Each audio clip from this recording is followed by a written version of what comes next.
Welcome back to another episode of the BigAsp Cornhole podcast.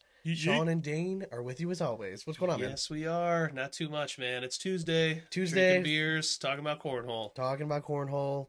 I'm excited for our guest tonight. Oh, yes, the Chads. The Chads. Two of our favorite cornhole people in the whole wide world. But before we get into the rest of the episode, we know you all want to know what we're drinking tonight. So we're going to bring you the segment we call, What You Drinking? What you drinking? Well, Sean, we got another banger from Platform Brewing Company. It's so good. Cleveland's own. This is their first real attempt at a straight Christmas ale. It's called South Pole Elf, and they knocked it out of the park. Must be a mean elf. Yes, this is an angry elf for sure. What do we got here? It's 8%. Oh, shit, is it really? Yeah. Wow, it does not taste like that. It's a very drinkable Christmas ale. It is. But 8%. It definitely goes down like an ale. Christmas ale, yeah. Yeah, I mean, you could just crush these. Exactly, and that's where you get in trouble. But there's many a name for Christmas ale in these parts. Personally, I like Night Train because it takes you places that the day won't take you. Ooh. Yeah, I've also heard it called Jail Ale, which obviously get yourself into some trouble. But it's true. Hey, Dane, I was wondering, there's so many bag choices out there. Why'd you use local bags?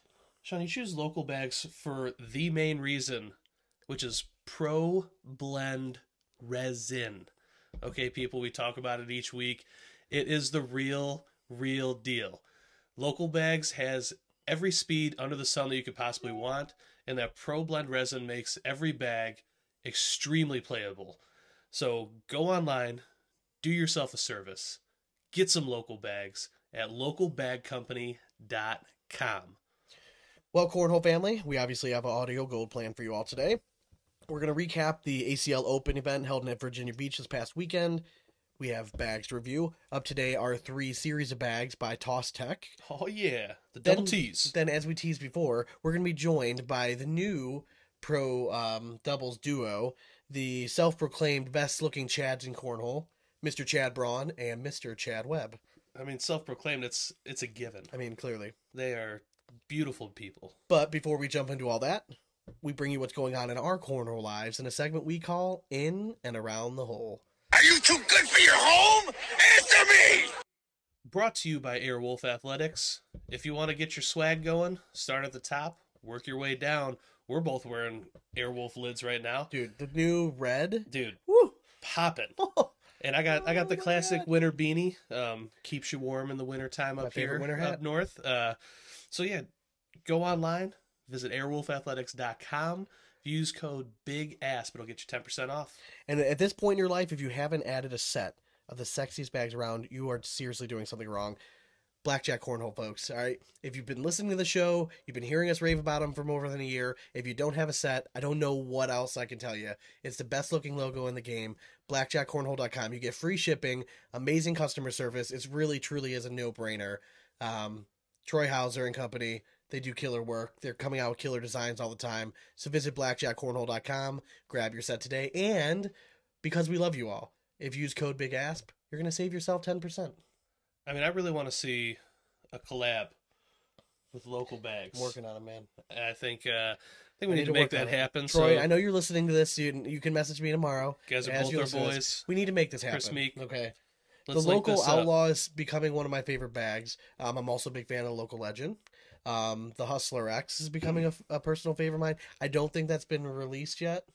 I don't believe so. Not yet, but if you're, let's just say, if you're a Wizard fan, it's like a wizard with a better feel. Just gonna say that. Who said it? Before we jump into what's going on in all of our stuff, wanted to give a shout out to Lawan. Oh yeah, Mad Dog Baggers. I'm rocking your jersey today. Heck yeah, it is freaking sexy. He happened to get it made by Instinct Sports Performance. Our dude Logan. They make the best jerseys around. They're comfortable. They fit well. They're true to size. If you wear a 2X t-shirt, you wear a 2X jersey. You know what I mean? It fits well. It's comfortable. The colors pop. He comes up with killer designs.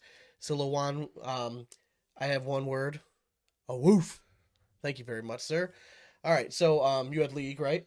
Unfortunately. You had fill-in. I had a fill-in come in because Eric Anderson headed down to Virginia Beach a little bit early, which was smart on his part for sure.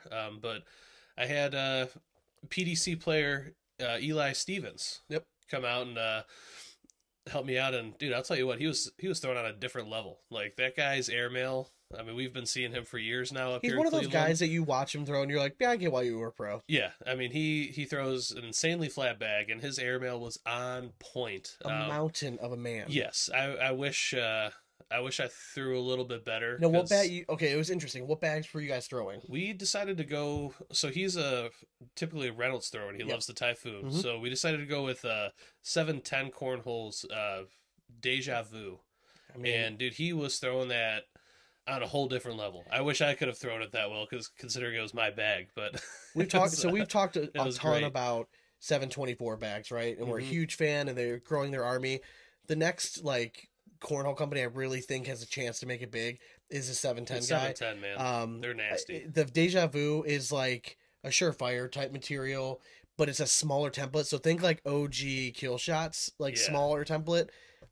Just fits nicely in your hand. The Enigma is like a pro sniper. He just makes some really, really good bags. I think I can't remember what else he has. There's one other one. I think Amnesia maybe might be the other one I haven't tried out yet, but good stuff though. I mean, really good bags. Yeah, I mean, it felt great coming out of my hand. I just didn't know where it was going because the only downside to them is that they're just user not error. stamped. But the nice thing is at League you can throw those. Exactly, yeah. I mean, as long as I meet the specs of ACL, we're allowed to throw them in League, so that was no problem, because they do. So it's Tuesday now. I'm trying to contain my excitement. Yes. I have not thrown in a tournament since our tournament. Yeah. Since our tournament at PJ McIntyre's. It's been pretty sparing throwing. I throw once, maybe twice a week for 20-30 minutes either before or after work. Most of the time I'm just bag testing. I know that we have a regional this weekend coming up. So if you're bored on a Saturday and you're looking to listen to some just amazingly sexy voices, turn on Facebook. We're going to be commentating some of the live action at the Cleveland Regional. We figured while we're there, we might as well play. Might as well try. So we're going to do the advanced division. I'm hoping we're going to get there in time to play doubles.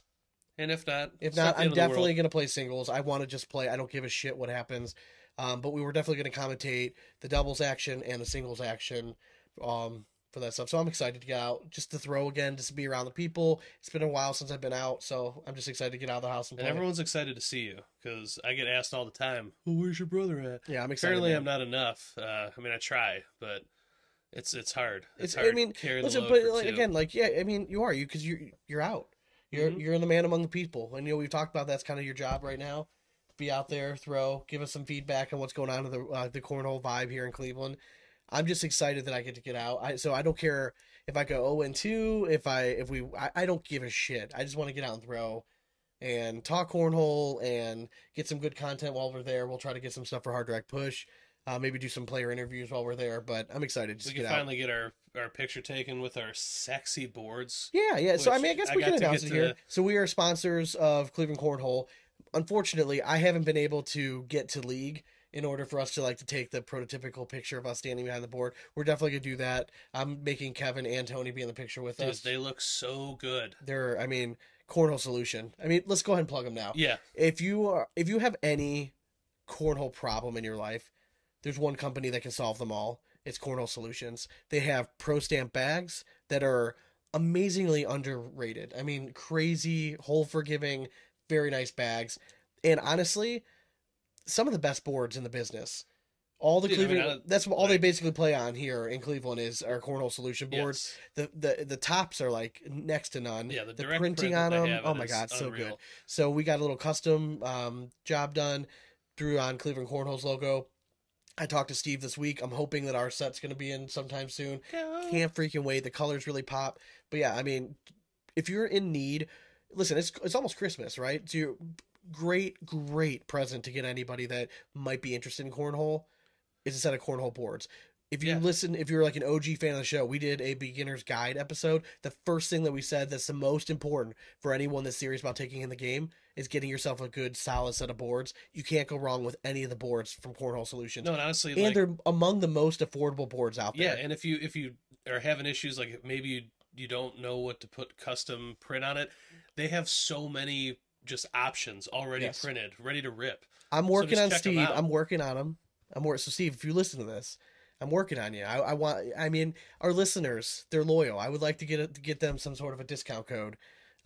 So just stay tuned. I'm working on it. We're going to try to get some sort of discount code for them. But again, if you're in the market for bags, boards, you're looking for a good package deal, you can't go wrong with Cornhole Solutions. So check out cornholesolutions.com. But yeah, I'm freaking excited. I don't think we've really decided what bags we're gonna throw yet. I guess we'll just get there and kind of see what feels right. I got a new set of Outlaws in. Okay. Used the lovely code for Black Friday. Okay. Got myself a nice discount. Did you get the pro finish on them? I did. Another sneaky good perk from local bags. If you're gonna get local bags, just pay the extra. It's like $6 or $7. Just pay it, and they break in the bags for you. They come ready to play. Yeah, like literally, you pull them out of the box, and those they're things good to go. are ready to rip. Like, it's impressive. I've done it for every set of local bags I've ever had. It's very, very much worth it. Local Outlaw, again, one of my favorites. That's probably what we'll end up throwing. Yeah, but I picked up a set just because I knew that you liked them. I wanted to get a set with the Pro Blend resin in it, and I'll tell you what, man, that bag just finds the hole. It does. Like it just slides so straight. So I think we could actually have a little bit of success with it. Well, we'll certainly see. Okay. Yeah, I mean, I don't really care. I honestly, if we're gonna be playing advanced, like I haven't played against another human in like 3 months. I'm not expecting for a whole lot, but can I go throw? I mean, when I filled in for League, I'm sorry, I did fill in for you guys once or twice. If I'm playing with a bag that I'm comfortable with and I can just stay down the middle, I can put up points, but I can't try to be cute. Yeah, you got to just go hole hunting. Yeah, I just have to go. So if you're facing Sean, just throw up a blocker. Not necessarily. So actually, when I go to practice at work, though, I work on that a lot. Like I'll actually put a block, like a sticky bag, right in front of the hole because I know that's the thing that I suck at. So I've just been trying to either push through the bag, trying to work on a little bit of that left to right cut. Just I've just given up pretty much trying to throw a roll bag. You know what I've done is I was typically when I threw an airmail, I used to throw it super high. Yeah. I cut that down. I throw it more like a line drive. I'm having a lot more success, so I'm feeling a little bit more comfortable throwing that now. I'm just so excited to get out and throw. It makes talking about cornhole way more fun when you actually get to play. Absolutely. So if you notice, agree. there's like an added perk to me. Is first of all, I'm not as sick as shit as I was last week, so I'm hoping I at least sound a little better. And I'm so excited that I actually get to go and throw. Yeah. So woohoo! Oh boy. All right, so let's get to a little bit of the news around the ACL. This past weekend, they had the fourth open event. It was held in Virginia Beach, and it was. I thought Cincinnati was stacked, right? It was a pretty stacked field in Cincinnati when we went. I got to admit, this is probably way more stacked. I mean, just the amount of talent that was at this tournament was pretty impressive. Oh, yeah. I mean, honestly, Virginia Beach is like so central for so many great players. Yeah, I agree. And it's one of the closest opens for the Florida players to hit. So, I mean, it didn't surprise me at all that there was a huge, huge field. So and it didn't fail to impress either. I mean, these numbers coming out of this were unbelievable. So PPRs were just ridiculous. I wanted just to kind of start off. We'll go over doubles first, and then we'll go singles. But if we didn't start off with just the star of the overall weekend, I feel like we'd be doing a disservice for everyone. By now, you've probably heard the news, but I just wanted to kind of break it down a little bit. Alex Hicks, who is 12 years old, okay, was first overall in singles and fourth in the bracket in doubles with Devin Harbaugh. I'd written in my little preview that I thought that they were a team that was a little underappreciated going in. I think like if you would have had like Devin Harbaugh playing with like Noah Wooten, they would have been like, oh my god, like everyone's like focusing on them. Nothing against Noah, but I like Alex Hicks is just as good, and he fucking proved it this weekend. That little dude just burst onto the scene. And now I know the people from his area have been shouting from the rooftops forever that this kid is really good. And he's been on our radar for a while. Yeah. Now, I haven't really gotten a chance to watch a whole lot. I have watched some of his live stream matches, and the kid's extremely talented. I didn't realize how good he could just stroke. Yes. I thought he was more of like a block and roll type player. This kid, I'm telling you what, after watching that match against Matt Guy in the finals, spoiler alert in case you haven't seen it, he beat Matt Guy in the finals. He won his bracket. Then he ended up facing Matt for the overall singles championship, and he won in one of the most epic matches ever seen. Lasted 47 rounds. This kid has all the shots, and he was okay with going bag for bag with Matt Guy, and then using the roll bag when he needed to. I don't think he really even had to go for an airmail that match. He did have to get one or two rolls, but for the most part, I mean, he outshot the shooter. I mean, Yeah, I mean, he outstroked he beat Matt Guy in his own fucking game. I mean, Yeah. that then doesn't really happen, especially with Matt Guy this season, Yeah. who's been averaging a ridiculous like 11 something.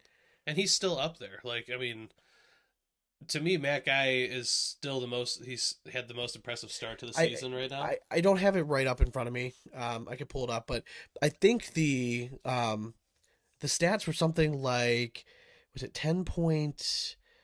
All right, so Alex Hicks finished with a 10.89 and a 10.87.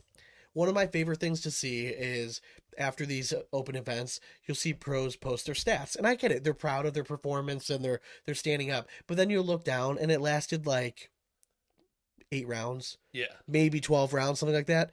This lasted 47 rounds and they averaged a 10.89 and a 10.87. Dude, but even more impressive was it was 47 rounds that they played in 55 minutes. If you go back to think about watching it was that, a freaking nasty pace. I mean, these guys were not like fucking I'm around. just saying they walked to the other end, they picked up their bags and they just started stroking again. Like it was impressive. Total 4-baggers. Alex Hicks had 29 total 4-baggers. That's probably the amount I would hit maybe in a year. Maybe. I don't even know if I would that's actually. the amount I've hit in my lifetime. Yeah, I mean, like, that's what I'm saying. Competition. Like Matt Guy hit 27. I mean, it was just. I mean, it just in one match, this kid put 163 bags in the hole. 23 were on, only 2 were off. Matt Guy had 164 in the hole, 19 on, but he had 5 off the back. Matt Guy is playing with a much slicker bag. He was playing with the Fire Incinerator, which again, he looks just fine. I mean, don't get me wrong. Yeah. Anyone else that day, he probably wins.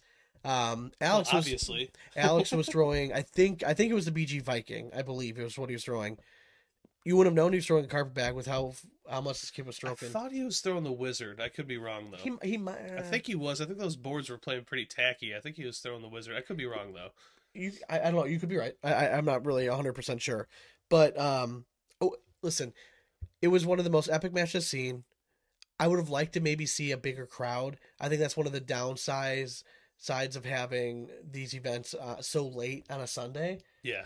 It's hard for people to have. Well, you get knocked out and you're thinking, oh, I gotta get ready to head home, get into work. But I mean, it's the nature of the sport right now. It is. Unfortunately, when you're going to have doubles, they and eliminated the Friday yeah need for people, and this is how we got to live with it now on Sundays when people get knocked out, they got to head back. So. Do you remember last year?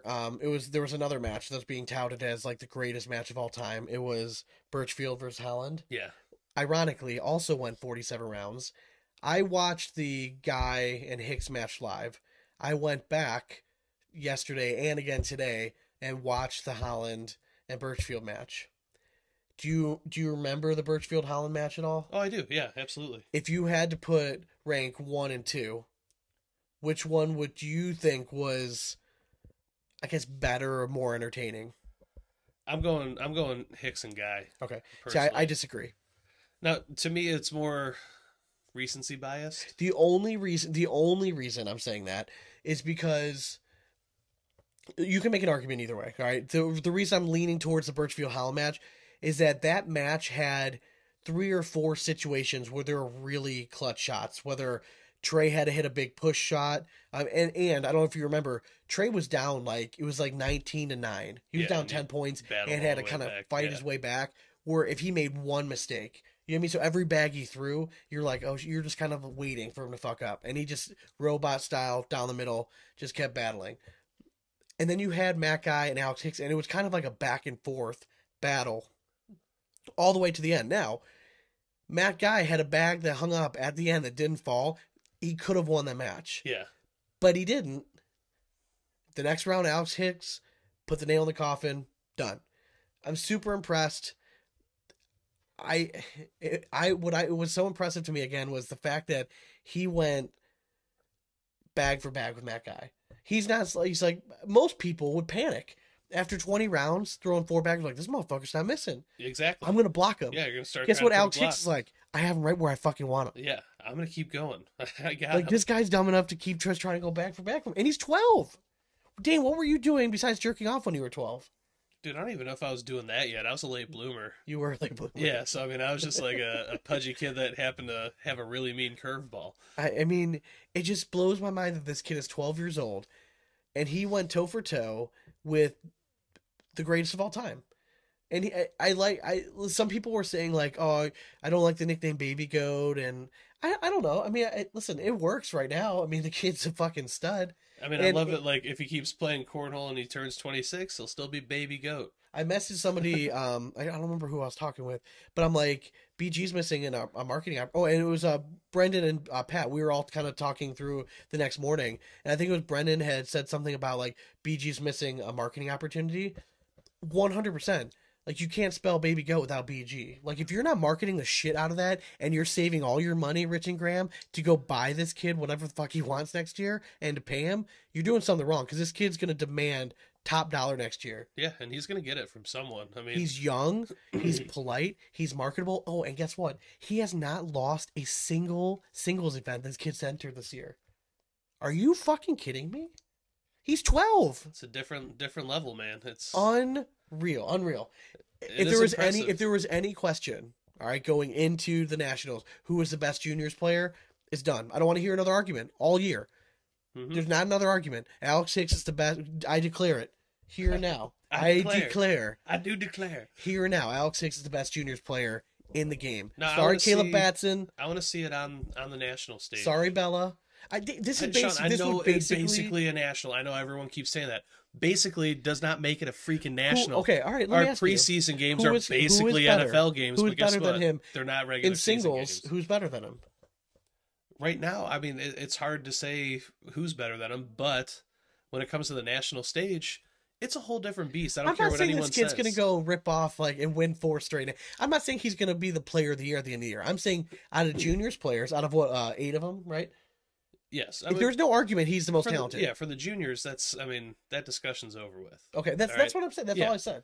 I'm not saying he's going to go and tear up the league. And I'm saying everyone's talking about him going to nationals and just wrecking it, which he very well could. I hope he does, because let me ask you. It's entertaining. Right, this is an interesting question, right? Now that we've seen that he has the potential to beat Matt Guy in his own game, what do you think is going to happen first? Are we going to see a female win nationals, or are we going to see a junior win nationals? Just because of Alex Hicks, dude, I don't know, man. Cheyenne threw out of her mind this weekend too. So okay. Let me rephrase. Can I rephrase this? All right, I agree. Yeah. Who do you think draws?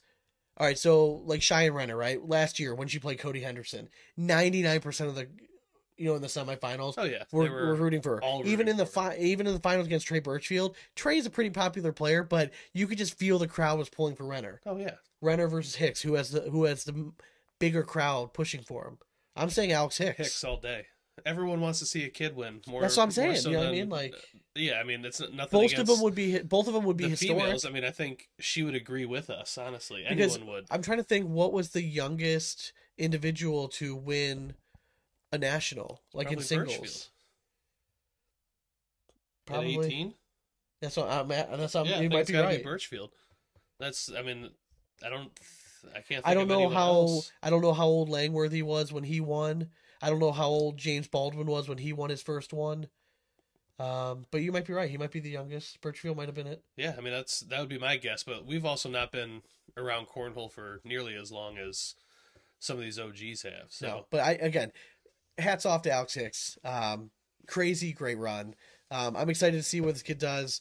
I can't wait for the first national, see how these brackets fall out, because you can't look past him anymore, man. He's a killer. Now, who in your mind had a better weekend, Alex Hicks or Cheyenne Renner?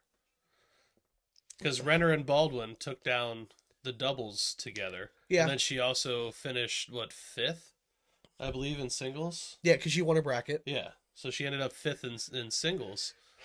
I guess if you're looking at it like that, I guess you could definitely certainly make the argument that Renner had, if you're going points based, Renner had the better weekend, because she also won women's, or no, did Belvin win singles? Honestly, I missed the women, so I'm not sure. It was on Friday, and I didn't get a chance to watch it. I didn't see the results either.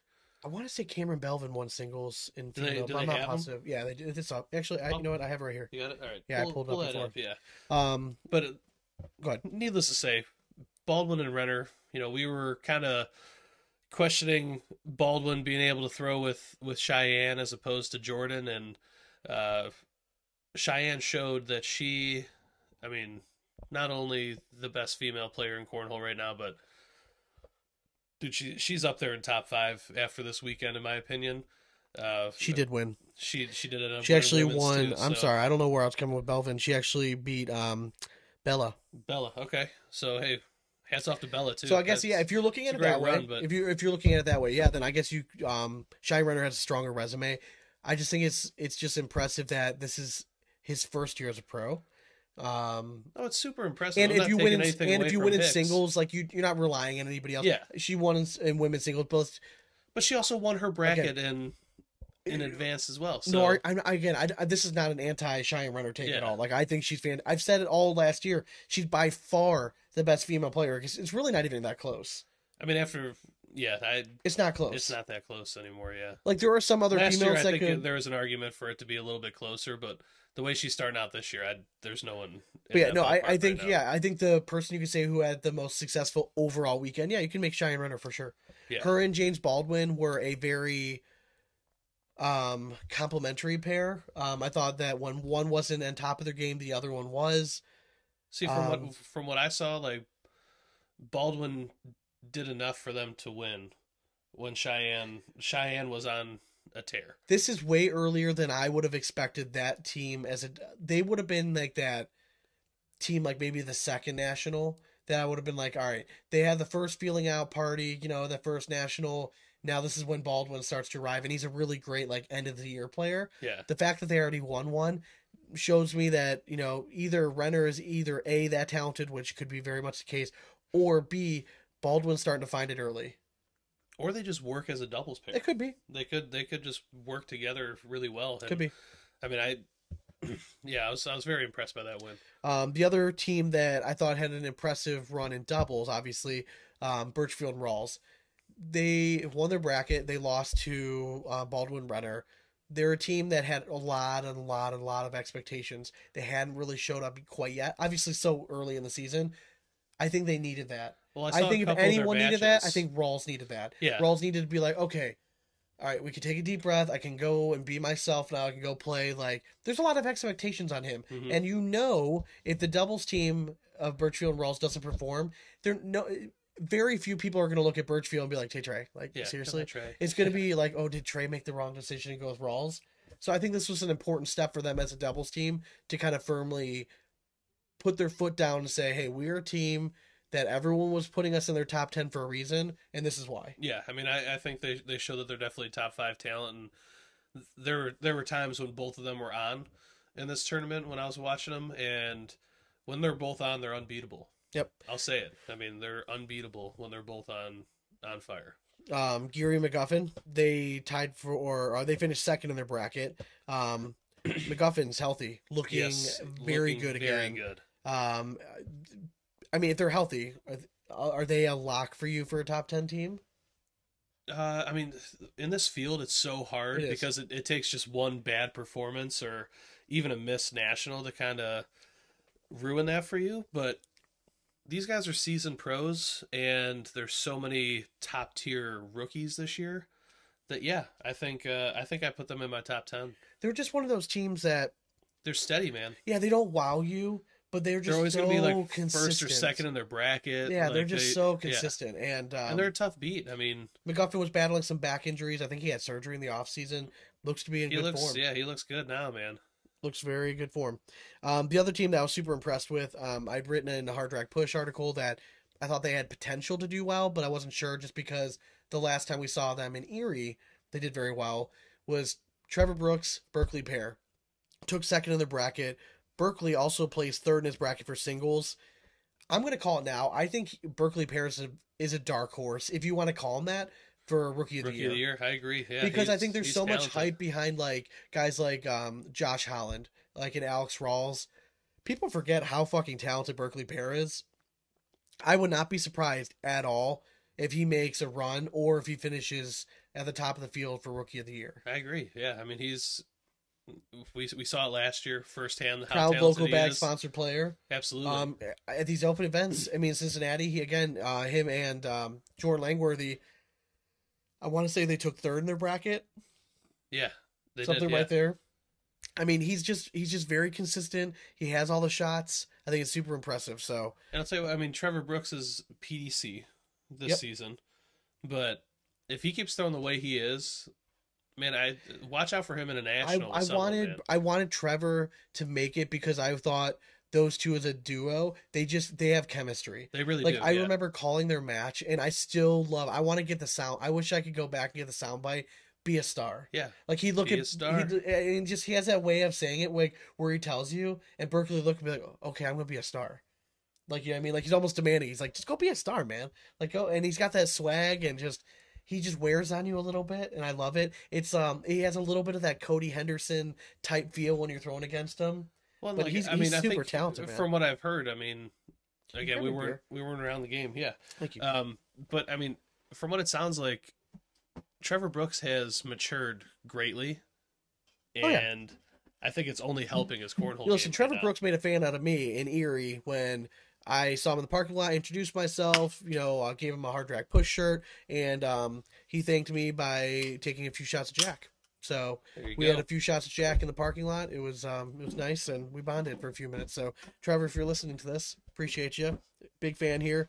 And Berkeley, the dude was rocking a hard drag push shirt during the blind draw at the open event. We love you, man. Yeah. Like you're one of my favorite players. Keep doing what you're doing. I've been talking about you all last year when you weren't a pro. I was just waiting for you to become pro. So I don't think I'm out of character saying that Berkeley Pear, for lack of better terms, we'll call him a dark horse for now. I think he's going to have a coming out party at one of these nationals that I think the people in his area won't be surprised, but maybe if you're not like a diehard cornhole hunk, you hadn't heard of him. But if you're listening to this show, I'm telling you, Berkeley Pear is the real deal. Yeah, and he's gonna, like, to me, if he's not part of that, like, top 4 at the end of the season that's like up for Rookie of the Year, I think it would be a disappointment for him with how talented he is. Two teams that tied for third in their bracket were two extremely talented teams. Graham and Davis, Jamie Graham, Eric Davis. I'd written in the Hard Drag Push article. I thought that if I was going to be a betting guy, they'd probably be a team I would have put a lot of money on. Just they had won an open event the previous year together. I thought that they were both throwing really well. Again, third in the bracket with this stacked field. It's not a bad showing at all. Not at all, no. The other team, Twin Terrors. These two, the Gore brothers, when they play together, away from winning their bracket, I think. Yeah, and when they were nasty, man. when they play together, they feed off positivity. We talked about it last week. They're entertaining to watch. They just showed there that they're the real deal. They didn't have, unfortunately, you go to an open event, right, and you play doubles, and then you get placed in the singles bracket based on what level you're at. They got placed in the same fucking bracket and then to play each other in the first round, and then again in the losers bracket. That does stink. Yeah, I mean, but it's different this year though. For singles, it's whatever your ACL. I know. Well, that's what I'm saying. It was just a completely random draw for bracket. They just happen to draw each other. So. I mean, it sucks, but again, Twin Terrors, I feel bad for Scotty, their dad. I mean, that's never easy to watch when they have to. Yeah. But in doubles, they had a really nice showing. So these kids are just making everyone else that thinks they're really good very smart. So yeah. All right, and other teams: Chucky Love, Brian Edwards, Guy and Guy, Easy and Halbert, and then Belvin and Trey Hunt. They all tied for 5th. I like Chucky Love. He's rounding into form. He's been playing really well. And I'll tell you what, Timmy's been throwing well too. So that duo Timmy together, just needed to get out of his own head. Yeah, and he's starting to really come back to form, and he looks good throwing. He had a little hitch in his throw last year, and was just I think he was just trying to tinker too much. When he just needs to realize, like, just find a bag that you're comfortable with, go out and stroke. When I was talking to him on Thursday at League, he thinks lifting was his detriment. Now that he's into a routine, he's bulking up. Well, I mean, I actually kind of understand it because he said that he started lifting heavy, and then his throw kind of went to crap. I get it, but now that he's consistently doing it, and it seems like he's back to form. So I'm excited to watch Chucky and Timmy this year, man. I really think they can make some noise. Guy and Guy, not surprised. I mean, they're there in the top 5. Yeah. In the bracket, it's no surprise. Easy and Halbert, again, just showing that as a doubles team, they're here. They're gonna make noise all season. I want to know. I want to see. Do they have it in them to go all the way and win a doubles championship? Do I think they could? Yeah. I just think that they both need to kind of lock in at the same time. But again, it just shows how deep the talent pool is. But I know some people were how do I put this? I think they were worried that, like, was the talent pool in the ACO not as deep, so were they going to be able to make an impact right away? They silenced me. Easy has been playing much, much better than I would have anticipated early in the season. I'm on record from last year saying that I didn't think Easy was a top 20 player. I still don't think I would consider him a top 20 player. But it doesn't mean I think he's a bad. I think he's going to be a lock to qualify again. Well, yeah, I mean, they're going to end up being a top 15 doubles team, in my opinion. Because and I mean like a singles player gamer. too. And he had a very nice week. I think he finished 4th in his bracket in singles as well. Yeah. So he had a very solid weekend. He's one of the best guys. If you've never had an opportunity to sit down and talk to the guy, he might be one of the most entertaining guys to talk to. Oh, absolutely. He is just a riot. And just a nice guy. He'll talk to anybody. He'll talk to the wall over here just to make a friend. And he's one of those guys that I really see, like, once nationals hit, he's a straight gamer. Yep. He's going to show up and give it all he's got. And I still see them winning a national at some point this year. Yeah, I think the chips will fall in their direction. I think they're going to win one. Some other teams tied for 7th. Lucas and Dingus, Weber and Hoffman, Valdivia and Parent, Modlin and Schlobaum.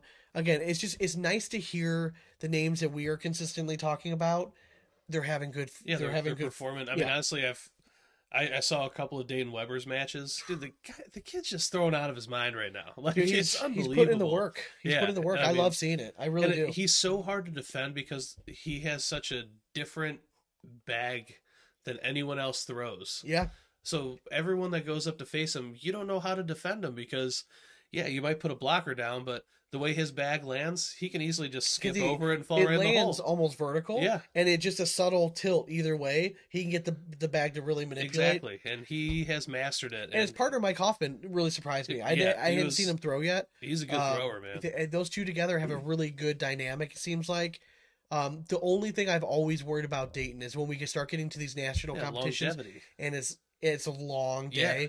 Is he going to be able to hold up in singles when he has to go back and forth all day? Which, I mean, he's performing in these opens pretty well, which is pretty indicative of a national length. I want nothing more to see Dayton Weber on an ESPN broadcast.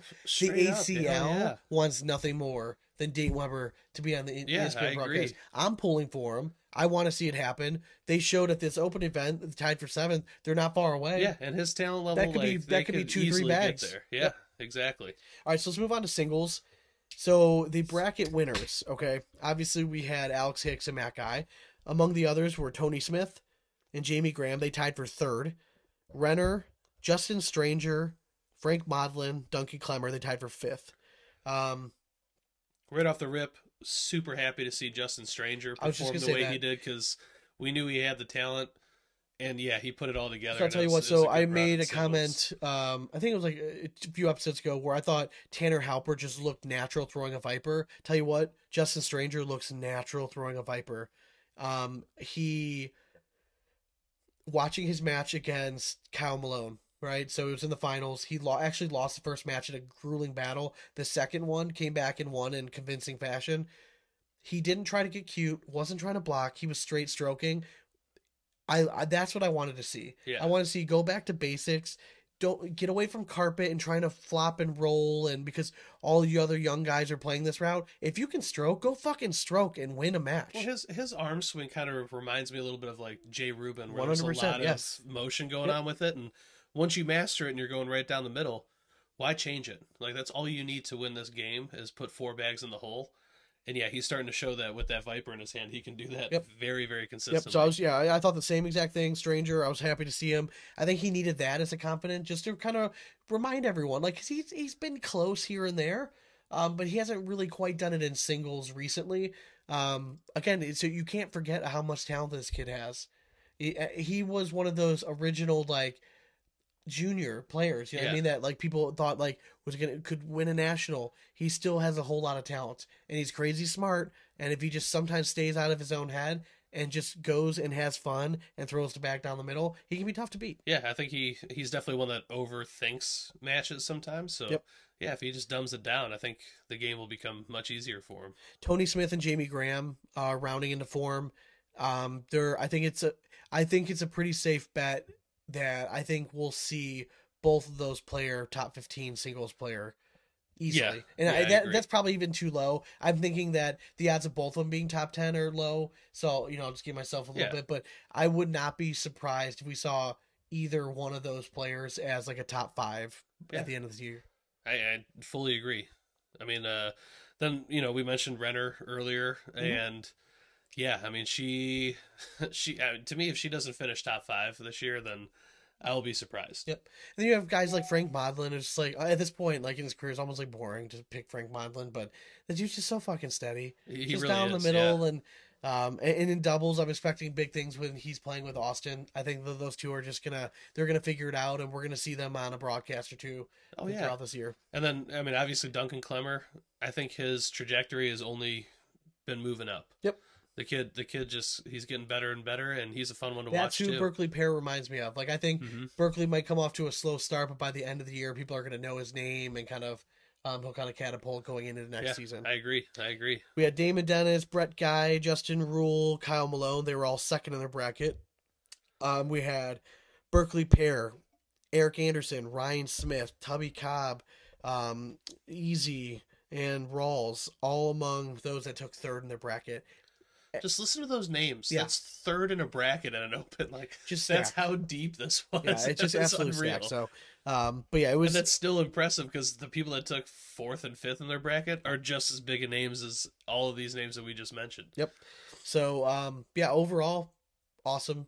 We're gonna move on to the bag review, but next week, one of the things I did want to talk about, they released the team names and the jerseys. That they did. Actually, I think it's actually this Friday that they're drafting the teams. So we'll next week we're definitely going to go into we'll break down what teams we thought draft, who we think has the best team. We'll go over the jersey choices.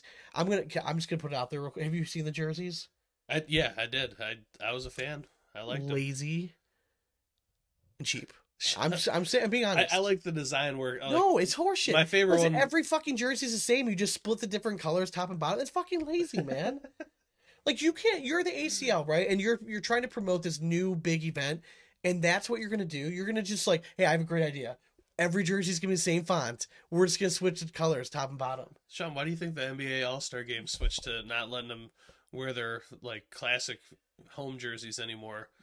It's now all like East versus West. I'm fine with that, but like, save some money. you could have some uniqueness in each jersey. You tell me you couldn't hire like a graphic designer to come up with like a different like jersey of some sort and make each one a little bit unique, not just like red and blue and skunk. Here's a good one, black and gray. Yeah, I mean, I don't know. Like, I'm just like, I was super disappointed. I thought that there was going to be a little bit more to it. I thought they looked okay, personally. I like the team names. Like, the only jersey I want are the Gushers. Yeah, the best team name. Gushers. And I don't know. Like, I listened to Mike Moore a little bit yesterday. They're talking about like apparently Gushers, a 4-bagger. Okay, she's a squirter. She's a squirter. So best team name. I might have to buy Eric Anderson's jersey off him at the end of the year. Oh shit! Is he the captain of the He's Gushers? captain of the I didn't even Gushers. realize he was He for the is Gushers. Mr. Gusher himself. Oh god, that's awesome! I'm gonna have so much fun with that. Go Team Gusher. I will see him on Thursday, and I will make sure that I give him shit. Did you want to play the soundbite for the bag review? And you feel it, and it feels like a bag of sand. Yes, I did. All right, Bagsport, the maker. It's brought to you by Bagsport, the maker of the original Cornhole bag backpack. Now offering you a build your own feature that has over 10,000 combinations to choose from. Need patches to go in that sweet ass bag? Bagsport has some of the best around. Visit bagsport.com and grab your shit today. Grab it. Okay, so we have Toss Tek bags. We have 3 series of bags by Toss Tek. We have the Silencer, we have the Commander, and we have the Velocity. We had reviewed, I'm trying to think. So we had their logo series. Logo series. There were 3 of them last time. Yeah, there was 3 series of bags previously. These are their new 3. Are all these pro stamped? I believe so. Yep. So these are the new pro stamp bags by Toss Tek. Now Toss Tek, and you'll hear a little bit from Chad when we get to their interview. But they started signing some players. So they signed Chad Braun and Chad Webb. They signed Brian Schramm, right, who's a PDC player this year. I thought the logo bag was an interesting bag last year. I thought there was, for pro level, I thought maybe it was like just a step below of what you might want to expect. they have definitely gone back to the drawing board, found some unique materials, and we were big fans of these bags. Yeah, I mean, they definitely listened to some pros feedback. Do you want to start off with the silencer? Yeah, I know we can that's the start one it you're off. most familiar with. So the silencer, it's kind of their closest thing to Like a control bag like kind of control thing? bag, yeah. So it's got a 4 on the slow side, It's not which is exactly not carpet. yeah. It's just a slower fabric. So like this bag, you could still do the cut manipulation shots that you want, but like it's not going to be as dramatic as some of these carpet bags that we see out there. But yeah, so 4 on that slow side, about a 7 on the fast side. I think in humidity it's going to slow down considerably. But the fast side's kind of like I don't really want to call it like, these are both pretty unique materials. Yeah, Like they're all of them are. Yeah, yeah. it's kind of nice. So one, we always love that. But yeah, the fast side's like, it's almost like slide right, but it's got more texture to it. Yeah, it's not slide right, like, but it plays similar speed wise. Similar speed wise, but that's why I think like in humidity it's going to grab a little bit more than that slide right material is going to. But yeah, the 4 side though, again, you can do any manipulation you want. As far as like bag make for these, so they kind of have like, I would almost consider it like an emerald cut corner to it. It's not really rounded. It's kind of just like cut right off at the corner, which is nice for grabbing bags. It's still got a squareness to it. A little bit bigger of a bag. It's got a nice fullness to it that you don't feel like it's like a little floppy bitch bag, as we like to say. All in all, though, like seam work, impeccable. It's got a slightly larger seam than some of the bags at the top, but it's very high up on the bag, so it doesn't get that pucker. Yeah. So all in all, like I'm a big fan of the silencer. Like the one thing I liked about, because 4 tends to be maybe like a tad slow for what I would like.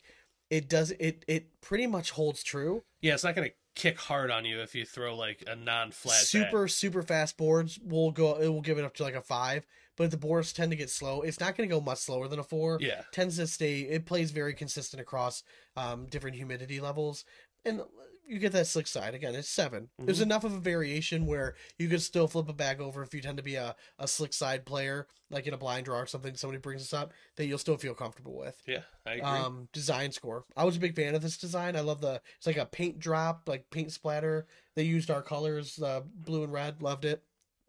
I mean, anytime you throw our fucking sweet ass logo on it, and then you throw a hard drag push on the back just for shits and gigs, you're gonna get a big bonus for me. So I'm gonna go with an 88. Yeah, I'm gonna go a little bit higher. I love the white. Thank you. There's something beautiful about a white bag. I think it looks really clean. It kind of makes everything else pop around it. I really like the Her silencer. logo just prints so nice too. It really does, but I mean, I like the silencer font that they use on it and everything. So give me a 95 on it. Okay. I'm a fan. Performance wise, for the speed of this, I was actually a bigger fan than I thought I was going to be originally. Again, because it didn't play exactly like carpet. I'm trying to think of another material, and I'm been racking my brain that kind of plays similar to this. I mean, to me, it's somewhat close to that like surefire material, but it's slower than that. If you've played, we had a bag, and I can't remember exactly the Gator bags. Do you remember those? Oh Lord. Yeah, that's what I'm saying. So it's similar. It's not the same material, but the Gator bag I liked because it just stayed kind of consistent in that wheelhouse. I mean, see, I thought there was one from Black Flag that was similar to this. Maybe there's been so many. By them was close to that, I think. Overall, for a slower bag, I did like it. I like the fill that they're using. Yeah, I like there is a little bit more that I can hold on to. Yeah. The fill, it's universal. It felt like it. Yeah. It's a little bit small but light, so there's a lot of it in there. Yep. So it does make it a thicker bag. So performance wise, I'm gonna go 76. For me, I'm gonna go 10 points higher. Oh wow, okay. Because I do like that you can throw it like a carpet bag, but if you don't have a perfectly flat bag, you don't have to worry about the tremendous kick on it. So give me an 86. Okay. Let's go to the Commander, because I feel like then we'll go from slowest to fastest. Yeah, that works. So speed wise of this, we'll call the slow side, call it like a 6. Slick side, we'll call it an 8-ish. The slick side kind of reminds me texture-wise to like the genetic material in Dragon. I agree. But it doesn't, it's faster than that, but it has that like It's got that like herringbone yeah, pattern to it. The slow side, I thought it felt familiar. I thought at first it might have been like Reverse Widow I think or it's the same as the fast side on the silencer there. yeah, you might be right. Yeah, I think you're right. It's just I wasn't 100% sure what it was because it doesn't have like there's certain characteristics when you're looking at like slide right material that you're looking for like raised ridges or certain patterns in how the fabric lays out. I'm not seeing that, but it plays very similar to that. This is more in my wheelhouse speed wise. A 6 is great for me on the slow side. I thought that for a slicker control-ish type bag, I would have liked it maybe a little less full, just personal preference, but overall I thought the bag played very well. Same template. It's a pretty big fucking bag. It is, yeah. It spreads out very nicely. It's pretty big across the board, but again, they have like that. Nice. I don't want to call it the emerald cut, you know what I mean? But it's just hard to describe it. It's like they just kind of like cut the corners rather than rounding them. Because it's a square template for sure. They really just kind of push in the corner in and then they just sew it in. Yeah, so it just kind of flattens out the edges. But overall, I thought the bag played well. It does what you want a bag to do. Like when you're playing with this, it's the same fill. So my only recommendation, like if I was going to play with more of a bag, sometimes a bag plays better if you have like that non-universal fill. Yeah. Just because then it's not going to bounce as much. It does bounce a little bit and you can get it to kick quite a bit. If you angle the bag, but overall it does what they want it to do. I think that just maybe with a little less fill, I would have been a bigger fan of it, but I like the speeds of it. I like the feel in my hand. So far, the first two bags has been a monumental step up from the last time I threw Toss Tek bags. These two, I'm excited to see what they come out with next because I want to buy their next set because I like the direction that they're going. Yeah, I mean, not to knock the logo series, it was a good bag. Like I remember, it was just unique. It was like that. It was almost like the control bag from Fire. Yeah, like it was like that reverse. We also we like couldn't figure out the speeds on it because like it was so dramatic, like in humidity and stuff. But yeah, I mean, I'm there with you. I like the route that they're going, and I've seen a lot of players throwing Toss Tek now, and they seem to be very successful. So, design for this, they threw our badass Wahoo, but then they also threw our traditional logo on the back with me and you kind of cheersing. Hand drawn by yours truly. Yes. Pretty simple. I like the colors, the red and blue. They kind of pop. I'm gonna go with the 70. Okay, I was a bigger fan of the white, but see, I like our bags. I like our logos on bags. So give me a 90 on it. Okay, I dig it. Performance for me, it's a little bit faster than what I'm typical of throwing, but still very controllable. I think I would actually enjoy maybe a slightly faster fast side on it. Yeah. Would be like my only gripe, but to me, I'm gonna give this one still a 74.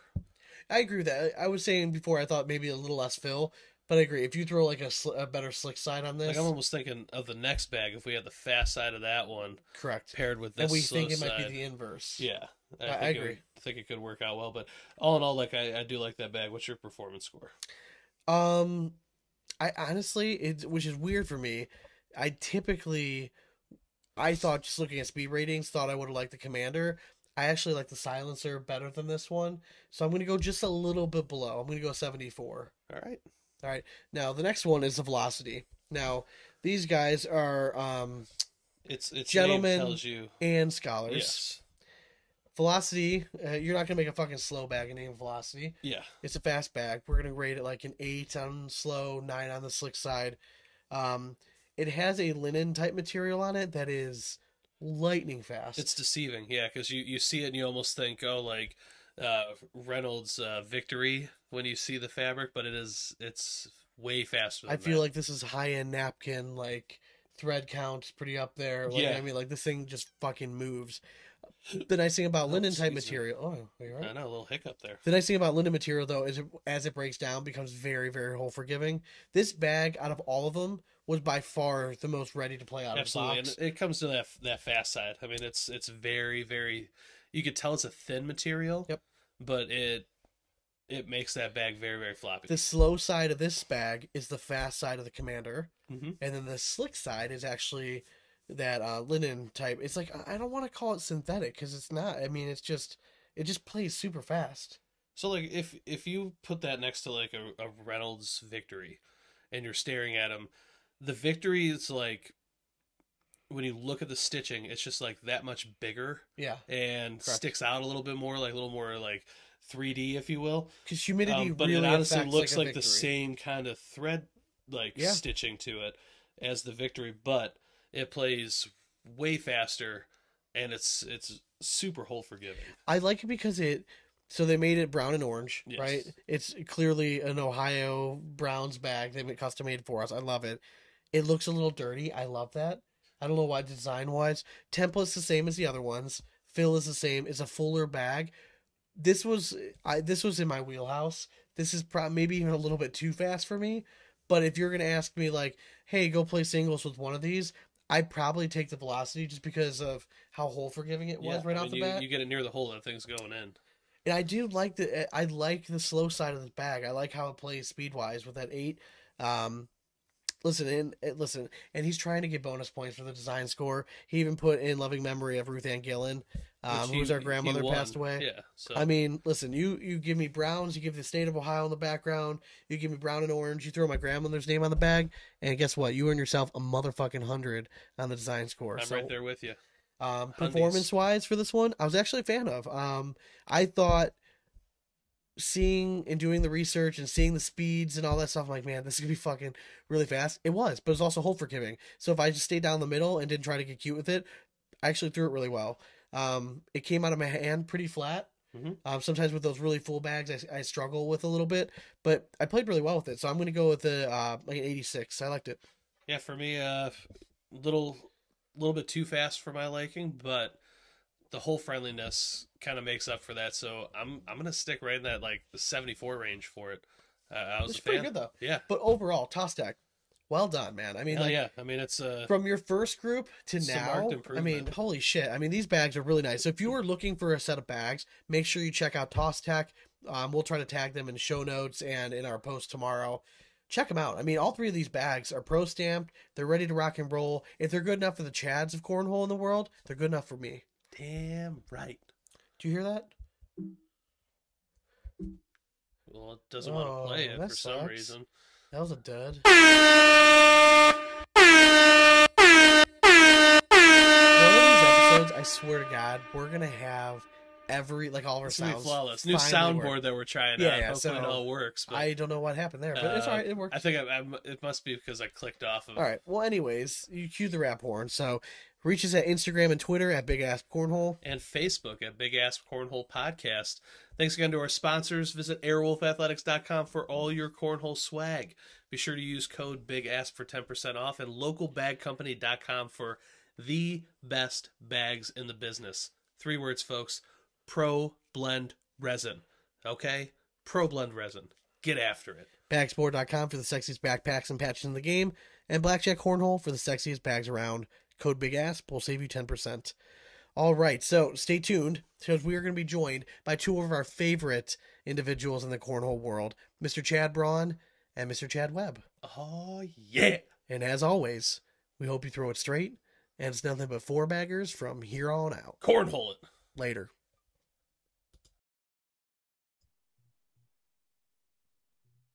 Welcome back to the Big Asp Cornhole Podcast, where we are now joined by the best looking Chads in Cornhole.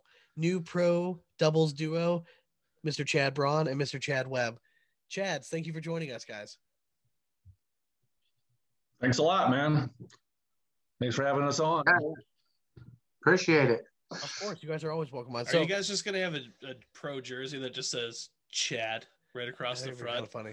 You guys should just be Team Chad, which I think I would buy that jersey in a heartbeat. As long as it's sleeveless.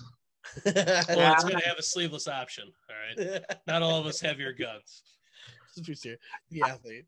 No more sleeveless in the pro division, Chad. So I know we can't. Is that a new rule? Yeah. It's not even an option to order the pro jersey this year. Nope. Really? Okay, so that's part of like the new dress code then. So are you allowed to roll those sleeves up and then have one of those like the girls softball teams wear with like the little ties around the sleeves? Could you do that? Probably. I wouldn't see why not. There you go, Chad. Mr. Braun, I found your back door there. I don't know if you're allowed to wear the sleeveless though, like during like the normal tournament, and then you just can't wear it. They don't want it like that on ESPN. Maybe I don't know. Like, well, that'll be hard because you guys are gonna make like 4 ESPN appearances this year, so maybe you want to like dress the part. Five. I'm sorry. I'm sorry. I didn't think you guys were gonna make handicap. Okay. I didn't think you guys were gonna make LA. All right. So. So what do you guys think of this new the new dress code? Like, do you think it's something that is needed in the game to kind of make it more professional? Like, are you guys for it, or do you feel like, you know, it's cornhole, like we should have a little bit more, you know, stylistic freedom? I mean,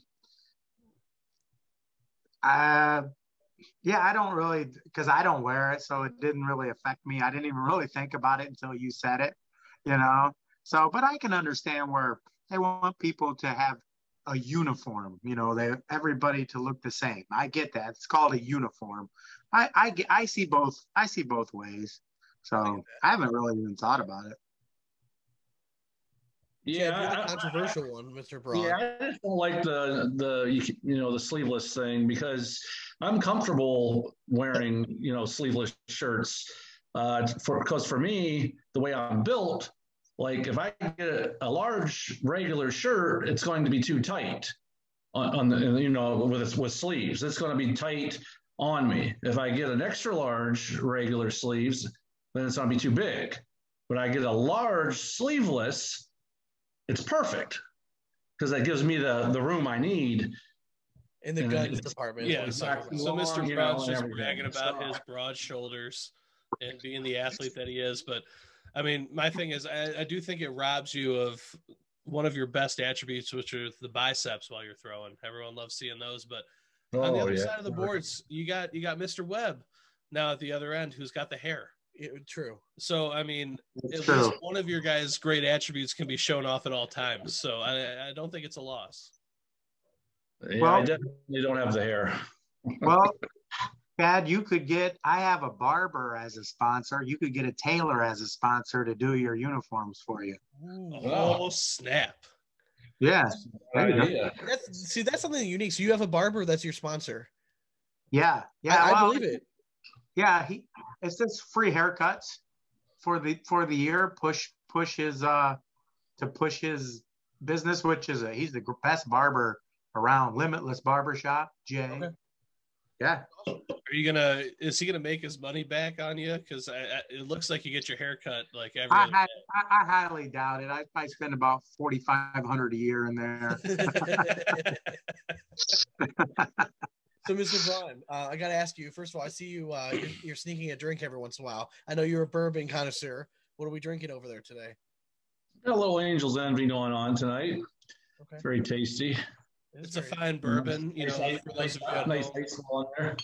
It's actually stored in red wine barrels, if I'm not mistaken. So it's got that little bit of hint of red wine in there. It's quite delightful. Dane likes alcohol. Down smooth. A little bit too much. And Mr. Webb, what are you sipping on? It's a C4 energy drink, sugar-free cherry. There you go. There it is. Nothing like an energy drink at 9 p.m. at night. Keep going. I love it. That's the life of a professional athlete. You really don't have anything going on the next day. See, we just talk about it, so all we have to do is just get shit fixed, not shit fixed enough to finish the podcast, and we're good. Right. Chad, you're gonna need a lot more of those energy drinks to carry me, man. Make sure you bring plenty of them. He's a lead load. So, Chad, are you not like affected by caffeine? Like I'm kind of like that. Like no. I could have an energy drink right now and go to sleep in 10 minutes.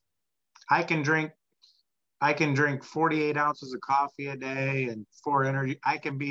If I went to bed right now, I could fall asleep in 45 seconds. See, me and you are comfortable.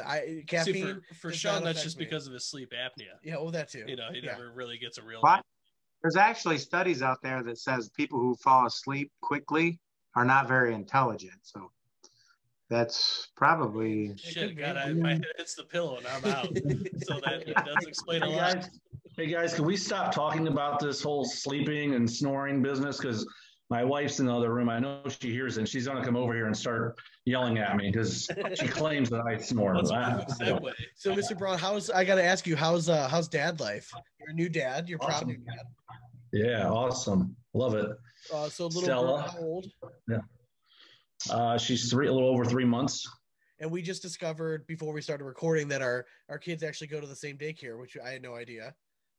Yeah, that's awesome. Your boy better not be hitting on my precious Stella, You're watching that. Hey, honestly, Sean's son Logan's a little G, so I mean, he's always the best dressed kid. Yeah, sure. He's kind of awesome. So she'd be lucky. Yeah, he's across the way though, so he's in the next room over. So he's a few months older though. He's 15 months. All right, so he doesn't want to be rocking the cradle too much. Gotcha. All right, so Mr. Webb, let's start with you here. You came off a rookie season last year. You found some success in doubles. You had one of perhaps, I think, the craziest rounds in all the pro shootouts last year. I think it kind of gets overlooked a little bit. In the Erie Open last year, you guys were down 5 points going into the final round, correct? Yep, round 12, yeah. And you were able to put up 6 or 7 points. You guys get the win. It was still a crazy fucking round. You guys were playing Geary and McGuffin, correct? Yep. And Geary just kind of, choked a little bit, threw one bag off the board. And you played the round flawlessly. Your first bag there. You just walk us through your mindset a little bit there. Man, what was that feeling like? Were you expecting to get 6? Were you just like, hey, I'm just going to play my game and hopefully he misses a bag? No, I knew I was going to block. I'd given up. That was a tight match. I'd given up a 5 in round 10. Okay. And Jordan had a chance the round before to get 3, and he threw one off the back, which wasn't like him. Yeah. And so he missed one off to the right, and I intentionally tried to throw a super low blocker and put it on my side a little bit so I could recover it. And if you listen to the playback, Trey's oh, the bag's on, it's easy for Greg to get around. Well, it really wasn't, that's because if it's on his side, I can't recover it. I need 6 points or 5 points. Yeah. So I don't need a 3. So it just happened to work out. I don't think Greg really choked, tell you the truth. It was just, it was unfortunate. We all have it. It was a weird round because his first match, and to be honest, he went for an airmail with the last one to try to win the game. Yeah. And I think a lot of credit to that last round goes to Jordan, because Jordan they didn't want it to get back in overtime because Jordan was scoring almost, at will on Jimmy. So yeah, a lot of credit probably goes to Jordan. I kind of got lucky that he did blow the one off the back. And when he went for that airmail, I don't blame him. I would have went for it too. But a lot of that credit goes to Jordan, because if he hadn't been throwing like that, I think that he would have just thrown it in. Then I would have had to make my last bag to push and go to an extra round.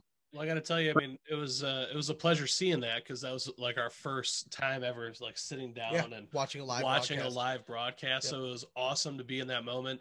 I will say Jason Mechanic spoiled it for us from Firebags, because he just kept grabbing beers and was very loud. So it was hard to focus at that time, but I do remember that match. And you give a lot of the credit to Jordan, but to me, you're the one that put the points on the board, man. That's what it comes down to. Yeah. It was fun. Yeah. I had my ups and downs last year. I'd actually was kind of disappointed in the way I threw through the whole pro season, but I did have good points, and I was playing better before I got into the pro season. But this year I really think I mean, although I've kind of been struggling a little bit lately, like the last 3 weeks, things are starting to really come around. I think it's going to be a great year, to tell you the truth.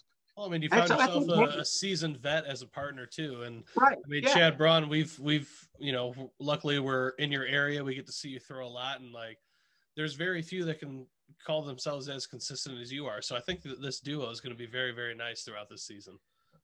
Chad, Webb, did you learn anything from last year, your rookie season, that you feel like you can take into this season to help you like improve your overall performance? Yeah, 100%. You can't get too high and you can't get too low. I mean, obviously it was like when we made back-to-back broadcasts, it was like, oh, geez, it's going to be a broadcast every time. You know, that's what you're thinking, and that's what you should think. You should feel that you can make it every time. I learned that you have to put the work in, because obviously you guys see everybody's average is crazy, and you need to develop a strategy like Jordan Power. He throws every bag in the hole, but some people don't need to do that. You know, some people you can block and bang, and you can average an 8.5 and still have a 0.5 differential. So you kind of have to define yourself as a player rather than just, you know, you need to say, am I this guy or am I this guy? And I found out last year that I had my most success when I did rely on my airmail and I did a lot of blocking, because it's really hard to go bag for bag with some of these kids who play every day, you know. I mean, I don't know if you guys happen to catch the match this weekend. A 12-year-old went bag for bag with Matt Guy. I mean, he literally looked Matt Guy in the eye and was like, I don't give a fuck. I'm going to beat you at your own game. And he beat in 47 rounds. I mean, you guys are professional cornhole players. Can you imagine going 47 rounds and averaging like a 10-8? Like on your best day? Could you guys imagine that? That's crazy. Isn't it crazy? It's crazy. It's unbelievable. And most people, what I had kind of talked about before we brought you guys on, was that the most impressive part to me was most people are playing Matt Guy, and after round maybe 20 and Matt Guy's not missing anything, they're going to panic, right? And they're going to be like, I need a block, right? They're going to change something. Didn't give a fuck. He's like, listen, I'm more comfortable doing this than he is, and I'm going to beat him at his own game. So it is scary knowing how much talent there is. And Chad, I think you nailed it. You have to put the work in. I mean, this year compared to last year, you were part of this rookie class, right? That's going to change cornhole. You had the guys, you had Eric Davis, you had all these stud players join, right? That are going to be good. This rookie class is changing it permanently in my mind, because there are no more gimme games. You know what I mean? You have 256 legit assassins on the board every single time.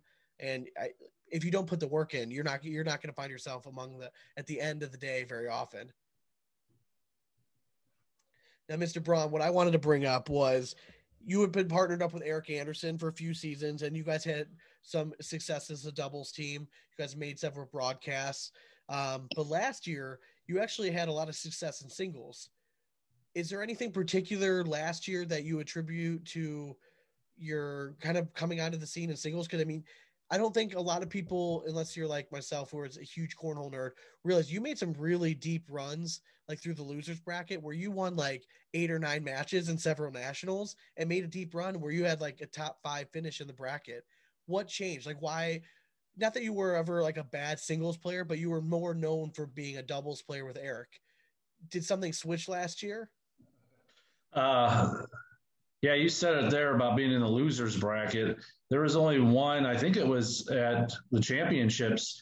That was the only time I won my first game. I lost my first game in singles every national, and I just lived in that loser bracket. And, you know, sometimes there's a couple times I didn't make it as far as I wanted to, but when they had those, the loser play games, I forget what they're called now. Yeah. Some people just give up, and those matter, you know, and I kept on, you know, I would make deep runs in those, and it bumped me up a few more spots, you know, and those add up throughout the season. But I think that really one of the things that happened is losing that first game, I just get mad and I just stop thinking so much and I just go throw. You got to have a bad memory in this game, you know, even if it's, And I'm not talking about from the week before. I'm talking about that day. If you lose a game and you have a bad game, you got a bad, figure out what you're doing wrong and switch bags or whatever you need to do and get it together, and forget about what just happened. Well, in the losers bracket too, you also find yourself where you don't get a whole lot of rest. You know what I mean? You're pretty much constantly playing. Are you somebody that kind of feeds off that? Like you kind of get into a rhythm and you kind of play? I mean, because your throw style there's so many components to it. Does it take you a minute to kind of really lock in then compared to somebody who has like more of like a standstill, you know what I mean? Like more of like a robotic approach. Yeah, I'd say there's something to be said for that. You play a lot of games. That's a good point you brought up because you don't get any rest and you just keep on playing and you can get on a nice little roll there and make a decent run. And my form, sometimes, there are a lot of components to it, and that's a bad part of it though because it can wear you out, a little bit. I'm not the athlete that I used to be in my younger days, No, you're a new dad. Your youth is rejuvenated. So I think one of the cool things is that so end of the season, you guys are both looking for partners. You guys ended up joining forces. So I wanted to ask, like, how did you guys end up joining forces? But the other thing I wanted to add to that is it makes sense to me because you guys play a pretty similar game. I feel like the bag choice isn't going to be too skewed on either end. You guys are going to kind of find yourself both in the similar wheelhouse. You guys like to play a dirtier game.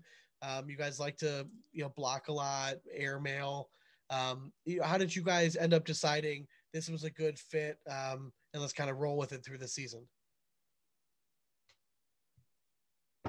Chad, do you want to take it or you want me to go? Go ahead. Yeah. So one thing that I liked about teaming up with Chad is we have similar. We've been through similar partners, I should say, where we both had a doubles partner. We made runs and we got on ESPN. And, he's been through kind of some of the same things that I've been through as far as, maybe people are saying, I get, and it's not maybe, they are saying, hey, because they're top players, Jordan and Eric, they're top players. And, I don't like it that people, want to say that I was carried, and I want to prove something. And I think Chad, I think I can speak for Chad as well as, hey, we both are out to prove that, hey, we can, we're no slouches ourselves. Yeah. And Chad brought up a good point earlier that, you can average an 8.75. Our games are similar like that, I think, where we kind of can play a dirtier game sometimes and still be successful. Chad Webb, did you do you mirror those same sentiments that, maybe last year, you were kind of tired of sitting, I guess, second fiddle for lack of a better term, or are you excited? Are you excited for, I guess, like a fresh start then? Yeah. I mean, and obviously I know you and Jordan are close. Like I don't mean this to be detrimental because we love Eric. We love Jordan. Like I'm just interested to hear your take on why you think this is going to be a good fit. Oh, well, with Chad, I mean, we both, I mean, Jordan, everybody knows Jordan. I think part of the reason last year why I kind of struggled in singles is because I was so focused on doubles. Okay. And because I'm just the type of person that just doesn't want to let my partner down. And I saw Jordan the way Jordan was progressing, like even before the first national, and I knew he was going to be really good. So, and I was just glad. I mean, we made some pretty deep runs outside of the two, we got even the first game of our pro career, we played, I think Josh and AJ. Yeah. Yeah. I actually called that upset. So you're welcome. And so, but I knew Jordan was going to be really good. And it wasn't, playing with Chad is it's not that Jordan is immature, but he's always at the peak of, it's like he shows emotion on every bag, everything. With Chad, it's going to be more laid back. We'll figure it out together. Yeah. That's that. I will look forward to that. But that being said, I'm not saying anything bad about Jordan. It's just, but it's going to be definitely a different dynamic.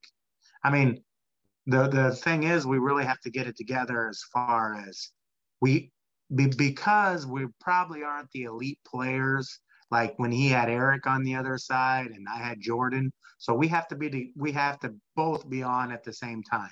We can't afford to be off at the same time. But that's the way with anybody. Takes two. Yeah. So doubles is we said it a lot on the show that the dynamic has a lot to do with doubles. Yeah, for sure. Eric would have never made all those finals without Chad. If Chad didn't show up, and Jordan wouldn't have made the ones if he didn't have somebody else on the other side. And you know what? I think it'd be safe to say, we know Jordan and Eric pretty well. I think they would be the first to admit that. You know what I mean? Without a doubt. Oh, they'd be the first to come out for sure. We wouldn't have made it unless you guys were performing the best ability. I'm excited to see you guys play because you guys are teaming up and you guys seem like you have similar personality styles. Whereas, you're coming off of, like, especially with Jordan, I mean, he's a fiery dude. You know what I mean? Like, you're going to get the real highs and you get the real lows with Jordan. You know what I mean? But playing somebody with a little more even keel. Now, Mr. Braun's going to have to deal with a little bit of playing with someone not so young. I mean, because you went with Eric, right? And then last year played with Anthony Kissel was another rookie. So it's got to be nice for you to maybe play with someone that you can relate to, I guess, a little bit more. Yeah, that definitely will be something that I'm looking forward to. And, nothing against those two guys because they're actually pretty mature for their age. Yeah. And, great players. But yeah, it'll be completely different, and there are some things you have to overlook sometimes playing with younger people. Let's leave it at that. Yeah, I got you. So you guys are obviously Team Toss Tek. We reviewed their bags earlier, so we just want to know why'd you guys choose Toss Tek? I mean, it's an up and coming bag company. We loved these 3 new bags that they presented to us. A marked improvement from what we saw originally from them. So, give us your guys' feedback on what you love about Toss Tek. Well, the main reason was when I spoke to Gary and Bronson. They were the 2 most professional people that I've ever spoken to as far as any sponsor. And they were direct, and this is what they said they wanted to do. And once I got their bags in hand, I mean, look, the cornhole world's kind of weird. You have what I call bag snobs, right? I mean, like, you have the contraband, you have the BGs, you have this, you have that. I've never found a BG bag that I ever liked. I hate them, but that doesn't mean they're bad bags. It just means I don't like them. That's all. I mean, Rich is probably the greatest guy in the world. You know what I mean? And people win with him. I personally don't like him, but like Toss Tek, nobody knows him. But I mean, I sold 10 sets in 15 minutes at my league, and people love them. Yep. And hopefully, there's two pro bags out right now, the Commanders and the Silencers. The Silencers are like a 4.8. The Commanders are like a 6.8. Okay.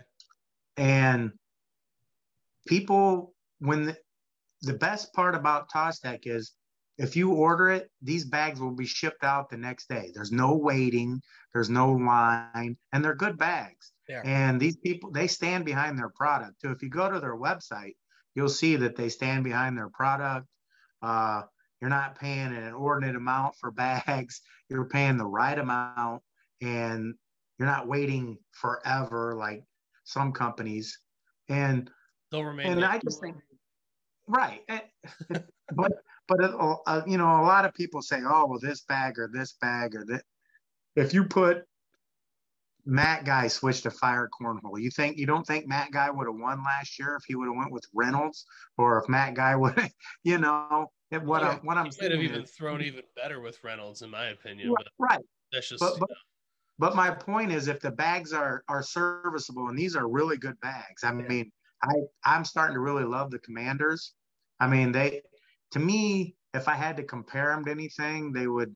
To me, they're like almost the feel of an old Pro Advantage, but that with like a speed of a Viper. I don't know how to explain it. That's the way they feel to me. Yeah, because they do. They have like that fuller template. You know what I mean? Like that fuller feel in your hand. Yeah, if you like the old Pro Advantages for the feel of them, these bags, the Commanders, feel like that, but they're fast bags. Yeah, they don't play. They're it's not a carpet bag. No. I mean, but the nice thing, what Reynolds was always known for is, despite the materials, they're hole friendly, and I think that's one thing that they got right with these bags, that they are very hole friendly. Takes a little bit of time to break them in, but I mean, I didn't treat my bags at all. Threw them for a few hours here and there. I mean, and they broke in pretty quickly. So I mean, what I like about them. I didn't treat my last set. Obvious that they wanted to get better as a bag company. So they went from last season. They had one Pro Stamp bag, which was the logo series, I believe. It was a solid bag. It was a little bit funky. It was like that reverse. It was kind of like a suede material, but like it was a faster, fuzzy suede type material, and the slick side was super slick. When I reviewed it the first time, I said like it's a good bag, but like I didn't think it was up to par to some of the other levels. This now shows to me that they're taking whatever they do seriously. They're putting in their research. They've done the development of the bags. I mean, these stand right up with any other pro bag that's on the market right now. I was thoroughly impressed.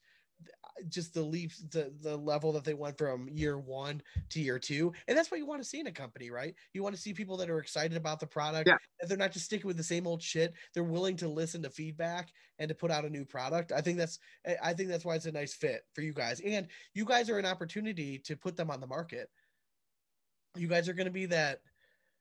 And again, I don't want this to sound like negative, but you guys are going to be a little under the radar team going into it, which I think is a sneaky good place to be.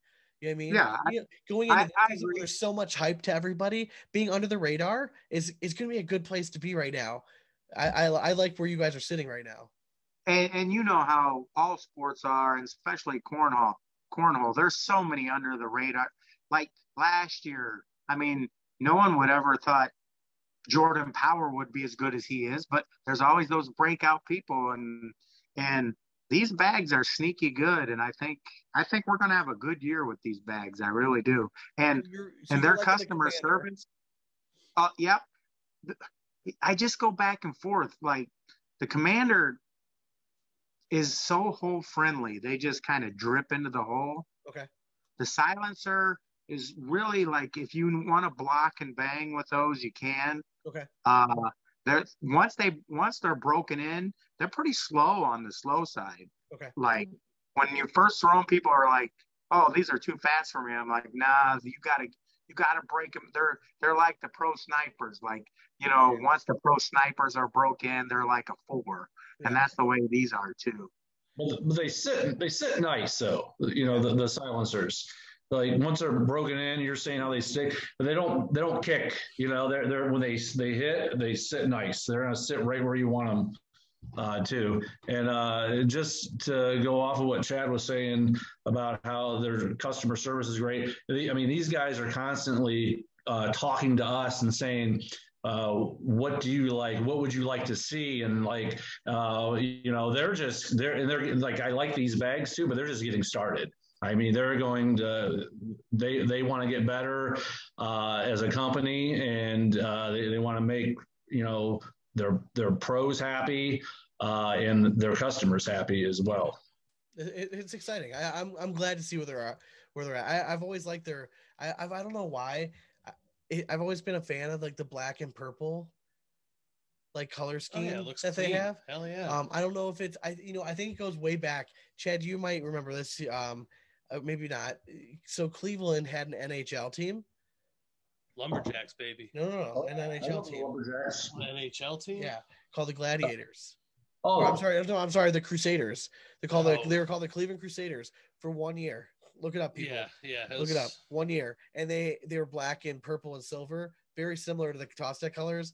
I used to have a winter hat of them. It's sweet. So if you're like a sports nut like I am, you can look this up. But yeah, Cleveland Crusaders. They were an NHL team for 1 season. Now, short of Sean's weird, sports fact there. So we'll move on. Like, it makes me so happy that you guys both enjoy these bags, because you both approach. We said it earlier. You guys approach the game in a similar way, but the way you go about it is actually entirely different. Like, I know, Mr. Braun, you like to throw. The bag seems to slide up the board more than a normal player, because you get real low on your release and you hit that board low and let the bag kind of do its work to get up to the hole. Whereas Mr. Webb, I kind of see you more as flying the bag a little closer to the hole typically. And you guys can both throw your own style of game and have it do what you want with the same bag, even though you guys approach it entirely different. So it's just kind of, I mean, if that makes sense. I mean, I'm just rambling here, but it makes me happy. You've done your research. Same bag and do this like opposite thing with it, if you will, but still have the same kind of style game. Yeah, it sounds like you've done your research on us. I've seen you know my style. a lot. We've thrown against you before. Yeah. Once or twice. I've gotten to warm up against Chad a bunch. So it's nice. At least in Cincinnati I did, I know. Yeah, that was fun. And that was the only time I threw good the whole weekend was in warm up. Of course. You're welcome.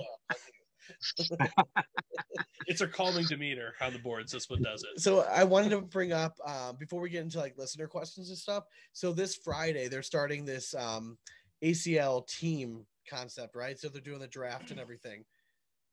What do you guys think of this team event? Like, are you guys a fan of it, or are you sad to see Crew Cup go? Like, what do you guys think about all that? I'm just hoping I'm not the last pick. Right. No, I think it's cool. I think it's cool. I think they have too many teams, but I don't know. We'll see. What team do you want to be? Yeah. on? Okay. All right. Let's go this. Secretly, what team name do you like the most? Yeah. I mean, I don't like the names. I don't like the names at all. I think they could have done a better job with the names, but I thought was the name? thing. What's a name that you think would work? I don't even remember any of the names that they did, but I would have My favorite personal team name, and it has nothing to do with our boy being the captain, is the Gushers. I still think that's the best name. Yeah, that's what they call it, like in blue collar cornhole around here. That's what they call a 4-bagger. That's what they said. I'm like, listen, I think of that. My mind goes to a whole different place. I'm thinking about some type of gummy worm or something. When you say I'm like thinking of some type of candy. Isn't there a candy name? Yeah, thanks for PGing it up for us. Yeah, that's not what I was thinking. But really, it's just a squirter. Totally different. So yeah, I'm thinking realistically, of something different. where do you guys see yourself being drafted? What round? I haven't even thought about it because I love that they're doing this, because this is how bowling got big, right? That's how their teams. Now, if you watch bowling on TV, it's all teams now. But I won't be very high, but I'll be a sneaky hot, a good pick for somebody. I know that, but okay. I haven't even thought. I don't even know how many rounds there are. I haven't really. There's 16, right? Well, so I don't know how many. I don't know how the draft is going, because there's 16. There's 16 teams. 16 rounds. And so they're also going to be drafting PDC players. I don't know if they're doing that live, or I don't know how that whole concept is working, but I know they're allowed to draft PDC players as well to fill in case they need them. It's a great concept. I like the idea. I love it. I like that they're doing it. I just think it's kind of funny, some of the captains that they have. I haven't heard them ever say 3 words. I don't know how good of a captain they're going to be. I don't know how they pick people as captains. It's like, so that it ended up being the top 16 players in singles last year are the captains. But you I didn't even. You have the exception. There's 2 players. So obviously Jordan Kamba is not participating in ACL pros like stuff. And then also Matthew Stout is not doing anything outside of doubles this year. So they had to bump it down. So that added in Adam Hissner and Ryan Smith. So if you look back at the ranking last year, that's how they took the top 16. So it's really like the top 18 minus 2 that they're doing it. I mean, I'm fine with however they do it. I was just kind of like thinking in my head, it's like, well, so I can't see. Don't think of Trey Birchfield standing up and giving some fiery speech to his team. Yeah, I can't see Trey giving a miracle speech here. Speak louder than words, This is what's interesting to me, though, is because some of those players, they don't really pay attention to other players that much. Some of them do. Some of them know a lot of the players, but some of them don't. So they're not going to, like, how are they going to know who to draft? Are they going off the list? You know, that's what's going to be interesting to me, you know, is who's the one? Isn't Jimmy McGuffin one of the guys picking, or actually wanted to something like? I remember seeing like Jimmy Humans posting his like first round picks, and I thought it was funny because like I thought it was isn't McGuffin one of them? No. So what I wanted to bring up was Cody Henderson, who obviously is a crazy good player. But if you talk to him, he knows nothing about any other player, doesn't know anything about any bag outside of local bags. He literally just shows up with his local bags, goes and plays, and does really well. So he wrote on Twitter the other day, with the ACL draft a week away, I'm starting to look at the list of pros. I think I'm going to be more attracted to players who would want to be on my team rather than talent alone.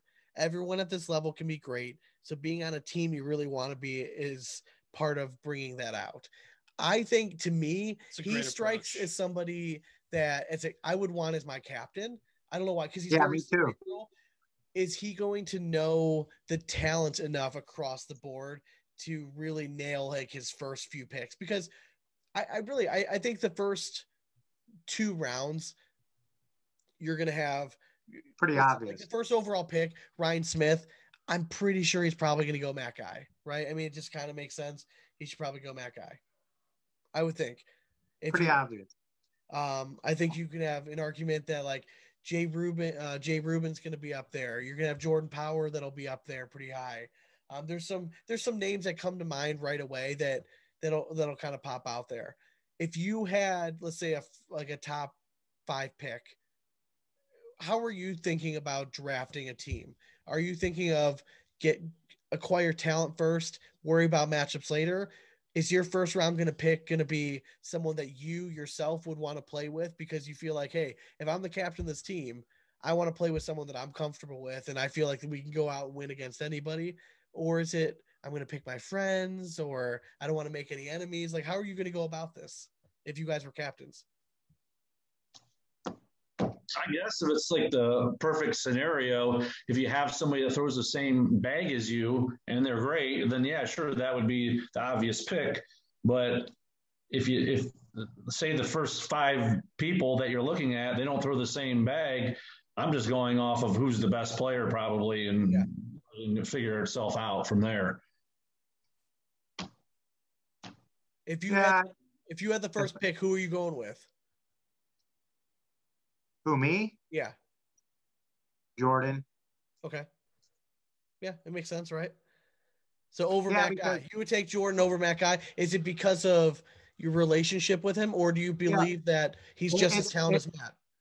Well, it's a combination. Like I wouldn't just take Jordan just because he's my friend. Yeah. But I think he's got the potential to be the next Matt Guy, and he's also my friend. So if I build a team, it wouldn't be just solely on talent. We've seen teams with talent in sports just crumble. You have to have someone like a Damon Dennis who is like the backbone of the team, right? Yeah, like you know, make yourself the Brooklyn Nets.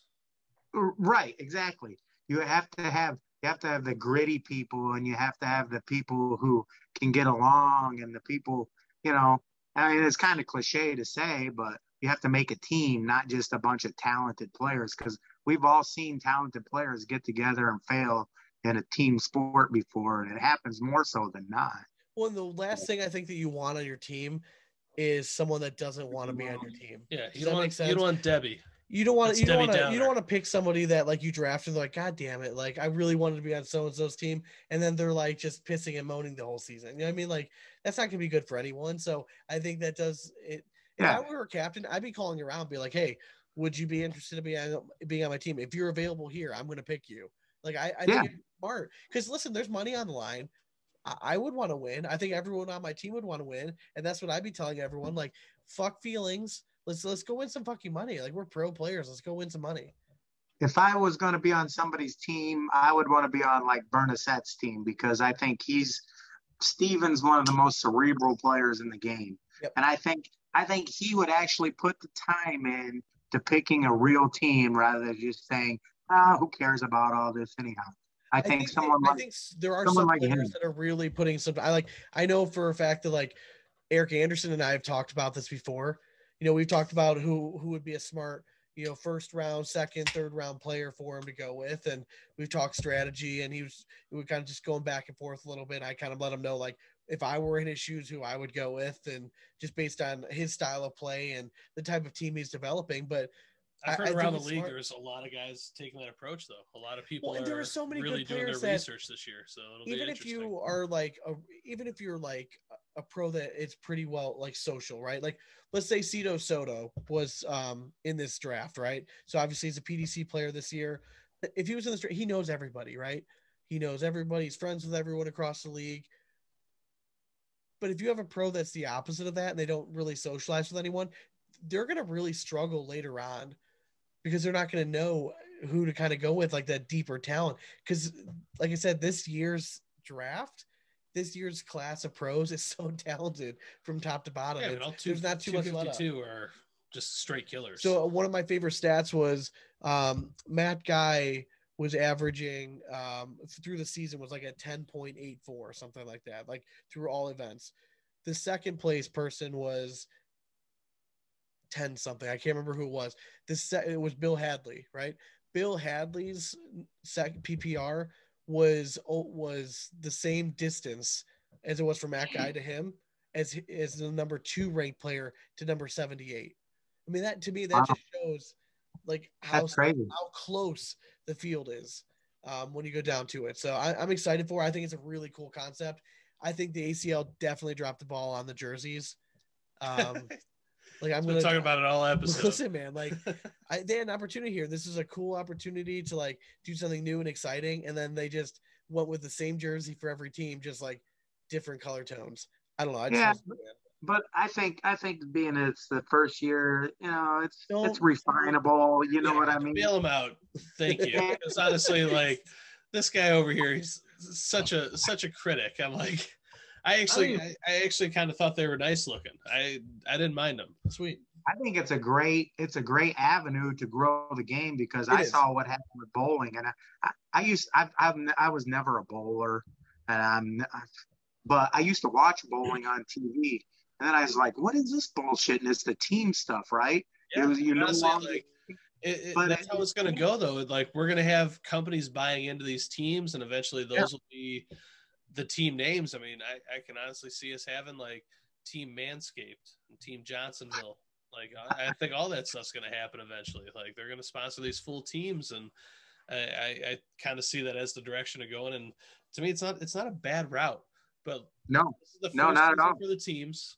Let's see how it works out. I think we're going to see it expand a little bit greater. Oh yeah, I think it's going to start like showing a little bit more like in the singles realm as well, because right now it's all doubles. So I think like maybe they won't have its own separate singles tournament, but maybe points are able to be gathered off like victories over different opponents like throughout the singles round or something like in the future. Like I think its growth is exponential for it. It's a very cool idea.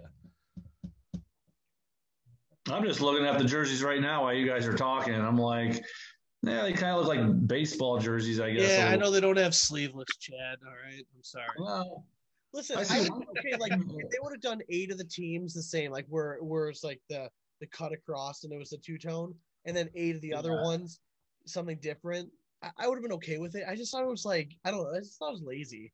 Like, hire a graphic designer. Like, let's come up with Sean, something. they probably did, but they just hired one graphic designer that came up with all the logos, and he's like, all right, we'll just put it out in this. They could then sell those jerseys to the public. Because I want to go. I'm going to talk to Eric. I want to buy his Gushers jersey from him at the end of the year. Like, I'm going to talk to Bernisek. He's the Lumberjacks, green and gold. Is he? I think so. Yeah, I like that one. I thought it was slick looking. The Bullies. I like the team name Bullies. That's not bad. Bullies, yep. Bullies is a nice one. Yeah, I mean, honestly, I didn't. I hope I get drafted for the Bullies. Yeah. I wish they would have let the pros themselves come up with the team names, because I think it could have been. I thought it was interesting that they got to draft the team names. They asked us for suggestions, and I don't know if you know cornhole people very much, but cornhole people aren't very creative. So when we had Trey on off the mic, like, we're like, oh, we can have a team. I completely forgot to even send him some, because we could have come up with some pretty decent ones. Oh, hell yeah. Dude, I mean, yes, it would have been we could have had some fun with it, but maybe next year. All right, so what I want to do is we're going to switch gears. I add this because you guys didn't even consider my name for your bar. Well, listen, we got like hundreds of applications. What was it? I don't know. It was pretty good. I remember it was pretty good. That wasn't even good though. He remembers it. It's so good he can't remember it. Okay, well, Mr. Braun, because I left you out, we'll start with you first for this listener question. Lucas Meyer wants to know, if your cornhole throw was a car, what kind of car would it be? You broke up just a little bit. My cornhole throw was a car? What kind of car would it be? Oh, man. Is there a car called the Kick? There is. Actually, yeah. Nissan? I think it is a Nissan Kick. Yeah. Yeah. I don't know if they make it anymore, but I remember there was a car. Oh, they still make it. Our cousin has that. Yeah, it's car, like a very boxy, like kind of sporty looking car. It's like that, like it wants to be an SUV, but it's really not. Yeah. One of those cars. That would be it. All right. Mr. Webb, what about you? That'd probably be like an 88 Cavalier. Love it. They're still on the road today. Old reliable. That's right. I like it. Mine would be the exact opposite. I was going to go with like an 80s Fiero, because it'll catch fire at any time, and then it'll just be worthless after that. So that's pretty much my game. Mike Carter wants to know, what are your team goals for this year? For me, definitely top 50. I mean, got to hit top 50. Always shooting for broadcasts, right? I mean, that's one of the main things for me. But I think we can surprise a lot of people. I'll just leave it at that. I mean, I just go out and play our game and focus. And it's cornhole. We can beat anybody. So. I honestly, in my own mind, I had you guys pegged, like, I thought top 25 was going to be a good season for you guys. A great season. I would put you guys right around 15. I mean, you guys, like you said, like we said earlier, kind of overshadowed maybe by the partner pairing, but like, again, you guys got like help get to all those broadcasts, and you guys are no slouches. So to me, it's a no-brainer. Chad Braun, seasoned vet. I mean, Chad Webb, we've seen your brilliance on the boards when it comes down to big moments, and yeah, I think you guys are very well primed to just have some good runs throughout these nationals. I won't be surprised to see you there at all. Chad Braun, what are your team goals this year? Pretty much the same, make that top 50 for sure, but you took the words right out of my mouth. It's like the top 25 is the goal, and to get better every time we're playing, because there's going to be bumps in the roads. There always is. There's always ups and downs in this game, and you got to just, hey, how do we get better as a team? And we're going to have to, we still haven't even played together yet. We're going to this weekend for the first time. So are you coming to the Cleveland Regional? Yeah. Oh, hell yeah. Oh, we'll be there too. Woo! We might even get to play you guys. That'd be fun. We'd be your first round matchup. Yeah. So just a quick buffer match, like 5 rounds. Easy win for y'all. How about that? All right. So Chad Webb, you already answered this question. You said Steven Bernstedt. Braun, I want to get your feeling. Terrell Hunter wants to know who's going to take down the new team format this year. Like, who has the right chemistry to pick a team of absolute dogs to wreck everyone that they play. So Chad Webb, you said that you thought Steven Bernstedt would be like a good team captain. Chad, Mr. Braun, what do you think? Who do you think would be a good team captain? Who do you think has it in them to pick a group of just absolute killers? And you've already talked about it. I think Eric Anderson, just because he knows a lot of players. I know when he was my partner, he'd be talking about somebody. I'm like, I don't even know who you're talking about. You know, he knows a lot of the players. I think that'll be very helpful for him. And it sounds like he's even doing more homework on the side to figure that out. All right. Well, so one of our favorite people, Kevin Allen, said that you guys are his favorite Chads in Cornhole. I want to know, is he your favorite Kevin in Cornhole? Yes. Yeah. Love it. I can't disagree there. You know, he is Cleveland Cornhole now, so I gotta. You gotta be careful. Yeah. So banned from his events. Brendan Ahern, who is he's the main host for the Doghouse Dogcast. He actually had a question for Mr. Webb. He wants to know who is the better flat picker, Billy Strings or Tony Rice? Tony Rice. Oh wow, not even a hesitation. No hesitation. It's not even close. It's not even. I can't wait. I can't wait because Brendan, when you hear this answer, you need to text me and say, is he like just completely fucking wrong, or is he noticing? No, it's not even it. Regardless of what he says, I'm right. I'm gonna go with my boy Mr. Special Sauce from G Love and Special Sauce, because that MFer does things with a guitar that people should recognize. So I'm just gonna throw it out there. Well, Tony Rice is the greatest flat picker ever. So, and I believe Mr. Special Sauce. There's a difference between guitar. There's all kinds of genres. There's thumb picking. There's flat picking. There's this. There's that. But Tony Rice is the greatest flat picker of all time. Did you mess with the guitar too? What's that? You messed with the guitar too then? Oh yeah. Oh yeah? Yeah. That's what I wanted to do for a living when I was young. Yeah, I was in bands when I was really young, like super, like couldn't even get off the stage. I was so young. I think needs to happen now is I think that the four of us, we all just need to go travel to Boston.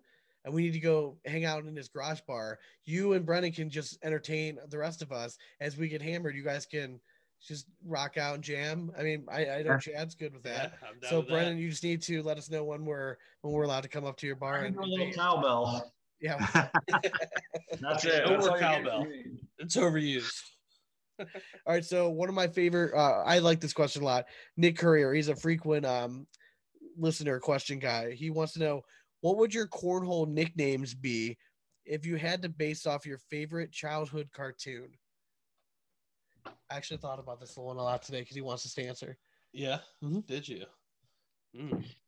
I would have to say Johnny Bravo, but I think I was in actually, that was exactly what I thought for you. A good one. Oh my god! I thought the same when he first came out. I'm pretty sure, but we'll go with that. Well, I'm thinking of the newer Johnny, like the buff one with the nice hair. Yeah, he can't. I don't think he's that old. He's not like an old cartoon, is he? No, I don't think so. That's from our childhood. That's when we grew up. Yeah, shut the fuck up. We're old as shit. Yeah. Old. Mr. Webb, what about you? I don't know. I think my favorite cartoon when I was little was He-Man. Because I was really into that. That was about my time when. I can see you as He-Man for sure. Yeah, for sure. Yeah. I was thinking for us, Real Monsters. You could be Crumb, right? And I could be it was Icarus. Ickis. Yeah. Ickis and Crumb. That's not too bad. For me, honestly, I was thinking like maybe Cartman. Okay. You know, a little kind of ornery. But kindness at heart. Yeah. Deep down. Wait, who's Cartman? Me. Okay. Yeah. For you, you'd be like Kyle. Cartman is not kind at all. All right, so Nicholas Howell, again, another one that sends us some awesome ones. He wants to know, what's your most memorable Christmas gift opening moment from your past? While you guys are thinking, I know mine was, I was like, I want to say like 6 years old, and they got us the Ghostbusters, like full on pack, right? With like the trap and everything. I mean, I was a fucking stud. I mean, I'm just gonna say that was a pretty balling Christmas. Just saying. You still have it. Dude, I don't even know what mine would be. That's tough. I think maybe You were the second child, so mom and dad didn't love you. Yeah, I know, right? Like, I was just always hand me downs to be like, "Oh, Sean's not using this anymore. Merry Christmas." I don't know, man. I think I would have to go with it's an obscure one, but we were always huge fans of the movie Hook. Oh, that's right. And the one year we got this sword. It was a Peter Pan sword, and every time you swung it, made like a ching sound, like you're hitting another sword. We fucking played with that shit for like 5 years straight until the batteries ran out. Yeah, it was pretty sweet, and it was fucking dope. So I'd probably say that's a good one. Yeah, I gotta go with the Hook sword. All right, what about you guys? Mine was Optimus Prime. Ooh, Transformer. all right. Oh yeah. And, it really Which was. one are we talking? Like collectible or McDonald's play toy? No, it was the real deal. It wasn't really a surprise though, because I saw it underneath my parents' bed before they wrapped it. But that's all right. What about you? Later, when that first Transformers movie came out, I sold it for like $260 on eBay or something. Did you really? Yeah. I bought you maybe a set of bags nowadays. Correct. Webb, what about you? When I was 8 years old, my brother was 13. They got us matching motorcycles, but his was like 150. Mine was like just a little 50cc, but it was an actual motorcycle, Yamaha.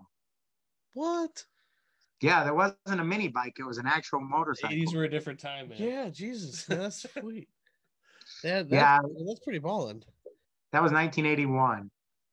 Okay. All right. So wow. A little before my time. I was not yet a twinkle in my dad's eye. We're getting a little closer. I was born toward the end of the 80s. Actually, the end of the 80s. So 89. Exactly. 1981 was the year our dad made it to the collegiate national finals in wrestling. Oh, really? Yeah, it's a good year. Yeah. For Hiram. Hiram College in Ohio. Yep. Where's that? Are they still there? It's a small Hiram little College? D3 school. Yeah, at the time, you had, if you won like your conference, you got to go to D1 nationals. Like rules have changed a little bit, so he was wrestling at the D1 and he made the national finals. Awesome. Yep. At 119 pounds. Was he even 100 then? No, he was. He might have been 98. He might have wrestled. He's a tiny 98. little dude. He's a tiny little fella. So he's still tiny to this day. So we prop him up whenever we tiny can. but mighty. So the other one we wanted to bring up was another question about Nicholas Howell is another good one. If you had to team up with one of your famous Christmas characters in a cornhole game, who do you choose for a partner? I mean, this can be anyone from Santa Claus to the Grinch to Kevin McAllister to John McClane. And he said, yes, Die Hard is a Christmas movie. So if you had to partner up with somebody. Do you guys think Die Hard's a Christmas movie? He did. Oh, Die Hard is a Christmas movie, 100%. Yeah, I agree. Yeah. I mean, I'm going Clark Griswold just because I want to laugh. Like, you know what I mean? Like, just everything that comes out. See, I was thinking maybe Cousin Eddie from the same movie, but I won't do that. I like that. That's you really guys can good. take it. I'm not going to go that route. Schwarzenegger from Turbo Man. That was really good, though. I think I'd go with Buddy from the Elf. Very nice. I like that. Because he's annoying, he would just annoy somebody else. If he's always positive. He's gonna drive somebody nuts. You could just win a game off of that.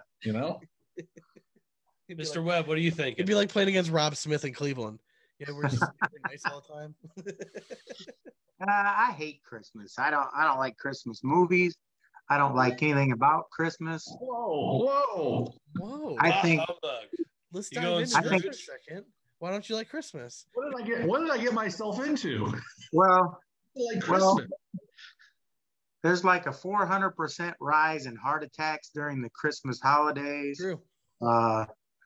It's the most overrated holiday. So I really don't like Christmas movies. So I wouldn't choose anybody because He's gonna be Jesus. How about that? I would play with Jesus. You ain't losing if go. you're playing with Jesus. Right. There you go. Cornhole corner over. That's all right. That's all right. We'll bring Jesus on the set. For me, I mean, I think I would. Jesus? I'm not going to go with Jesus. Much respect. Raised Catholic, but I think He's pre-Catholic. He was pre-Catholic. Yeah, he was. he was. Yeah, he was. That transition. Yes, if you correct. will. His own people killed him. So Yeah. let's talk about that. He was a Jew. He was Jewish as well. that he was. How'd that work out for him? In order to punch his pilot's thumb. All right. I don't know how many cornhole people we're pissing off right now. It's all right. I mean, We've anti-Christmas and believe don't mess me, with baby Jesus. I have. Braun has been quiet. Braun has been quiet during this conversation, for the record. We What? can go to bat with the best of them. We have well over probably 21 years worth of,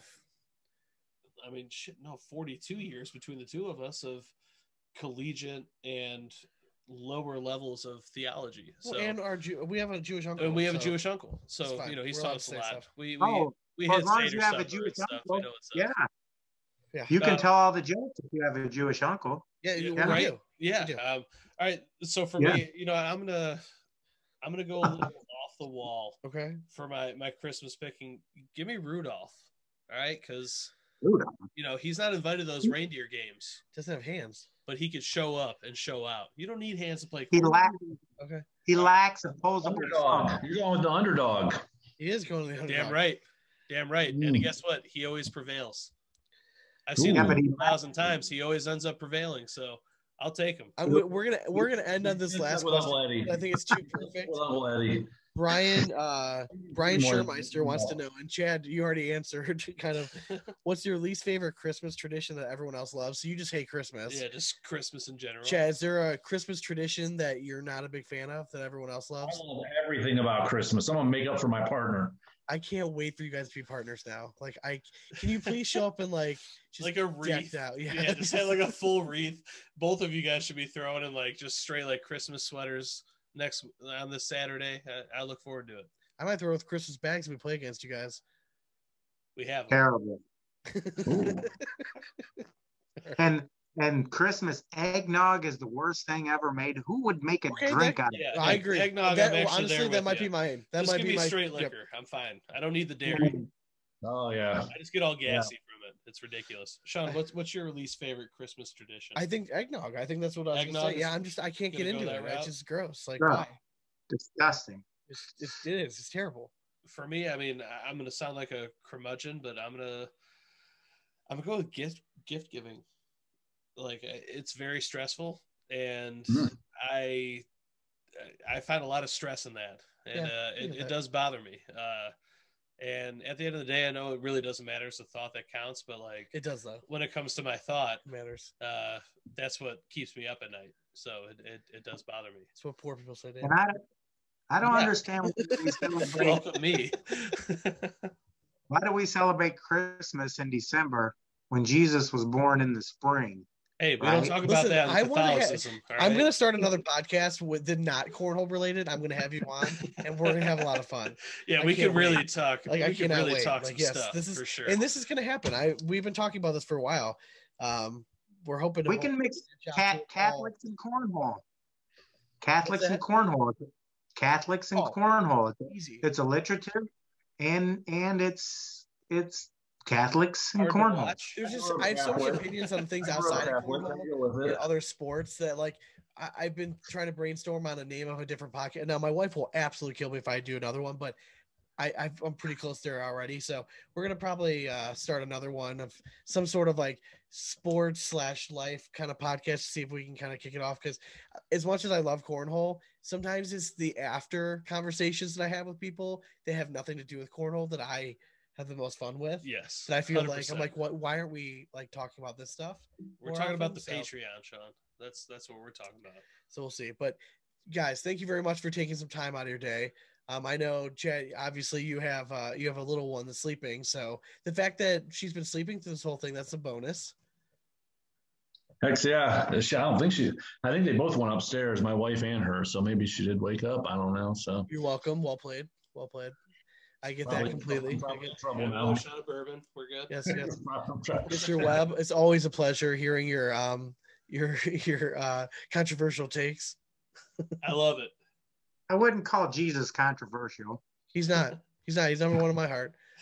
You know, it's funny though. I love the fact that you brought up the heart attack thing, because ironically, our grandfather actually had a heart attack on Christmas Day. So growing up, my mom never wanted to be home for Christmas. So we literally traveled every year for Christmas. We were never home. Like, so we didn't like, our idea of like a traditional Christmas growing up was going to Disney World. Going to Disney World Every year from the time we were like 8 years old till we were 18, 19, we went to Florida every year for Christmas. Like, we didn't do like the whole opening of presents. Our idea was like, oh, we're waking up at 5 a.m., going to the airport and, you know, go have a good time out there. We used to go to Disney a lot too during Christmas time. Yeah, so I completely get that. So, but I'm not making that fact up. It's true. Christmas times, the holidays are very stressful. It is. And people drive themselves nuts. It stresses me out too.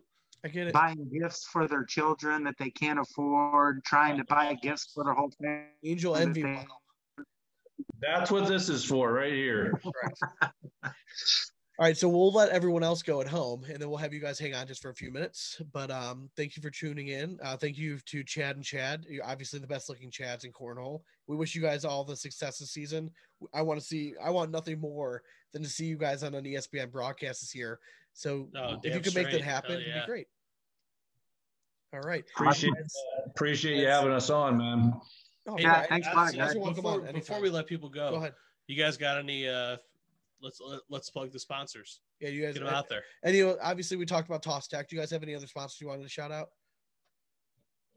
Chad, you go ahead with your sponsor. Well, yeah, of course, Toss Tek, and then we also have who is the sponsor? Sorry, that was he's blanket. Just the crack of the beer got him. Crack of the beer got him. I knew he was gonna blank.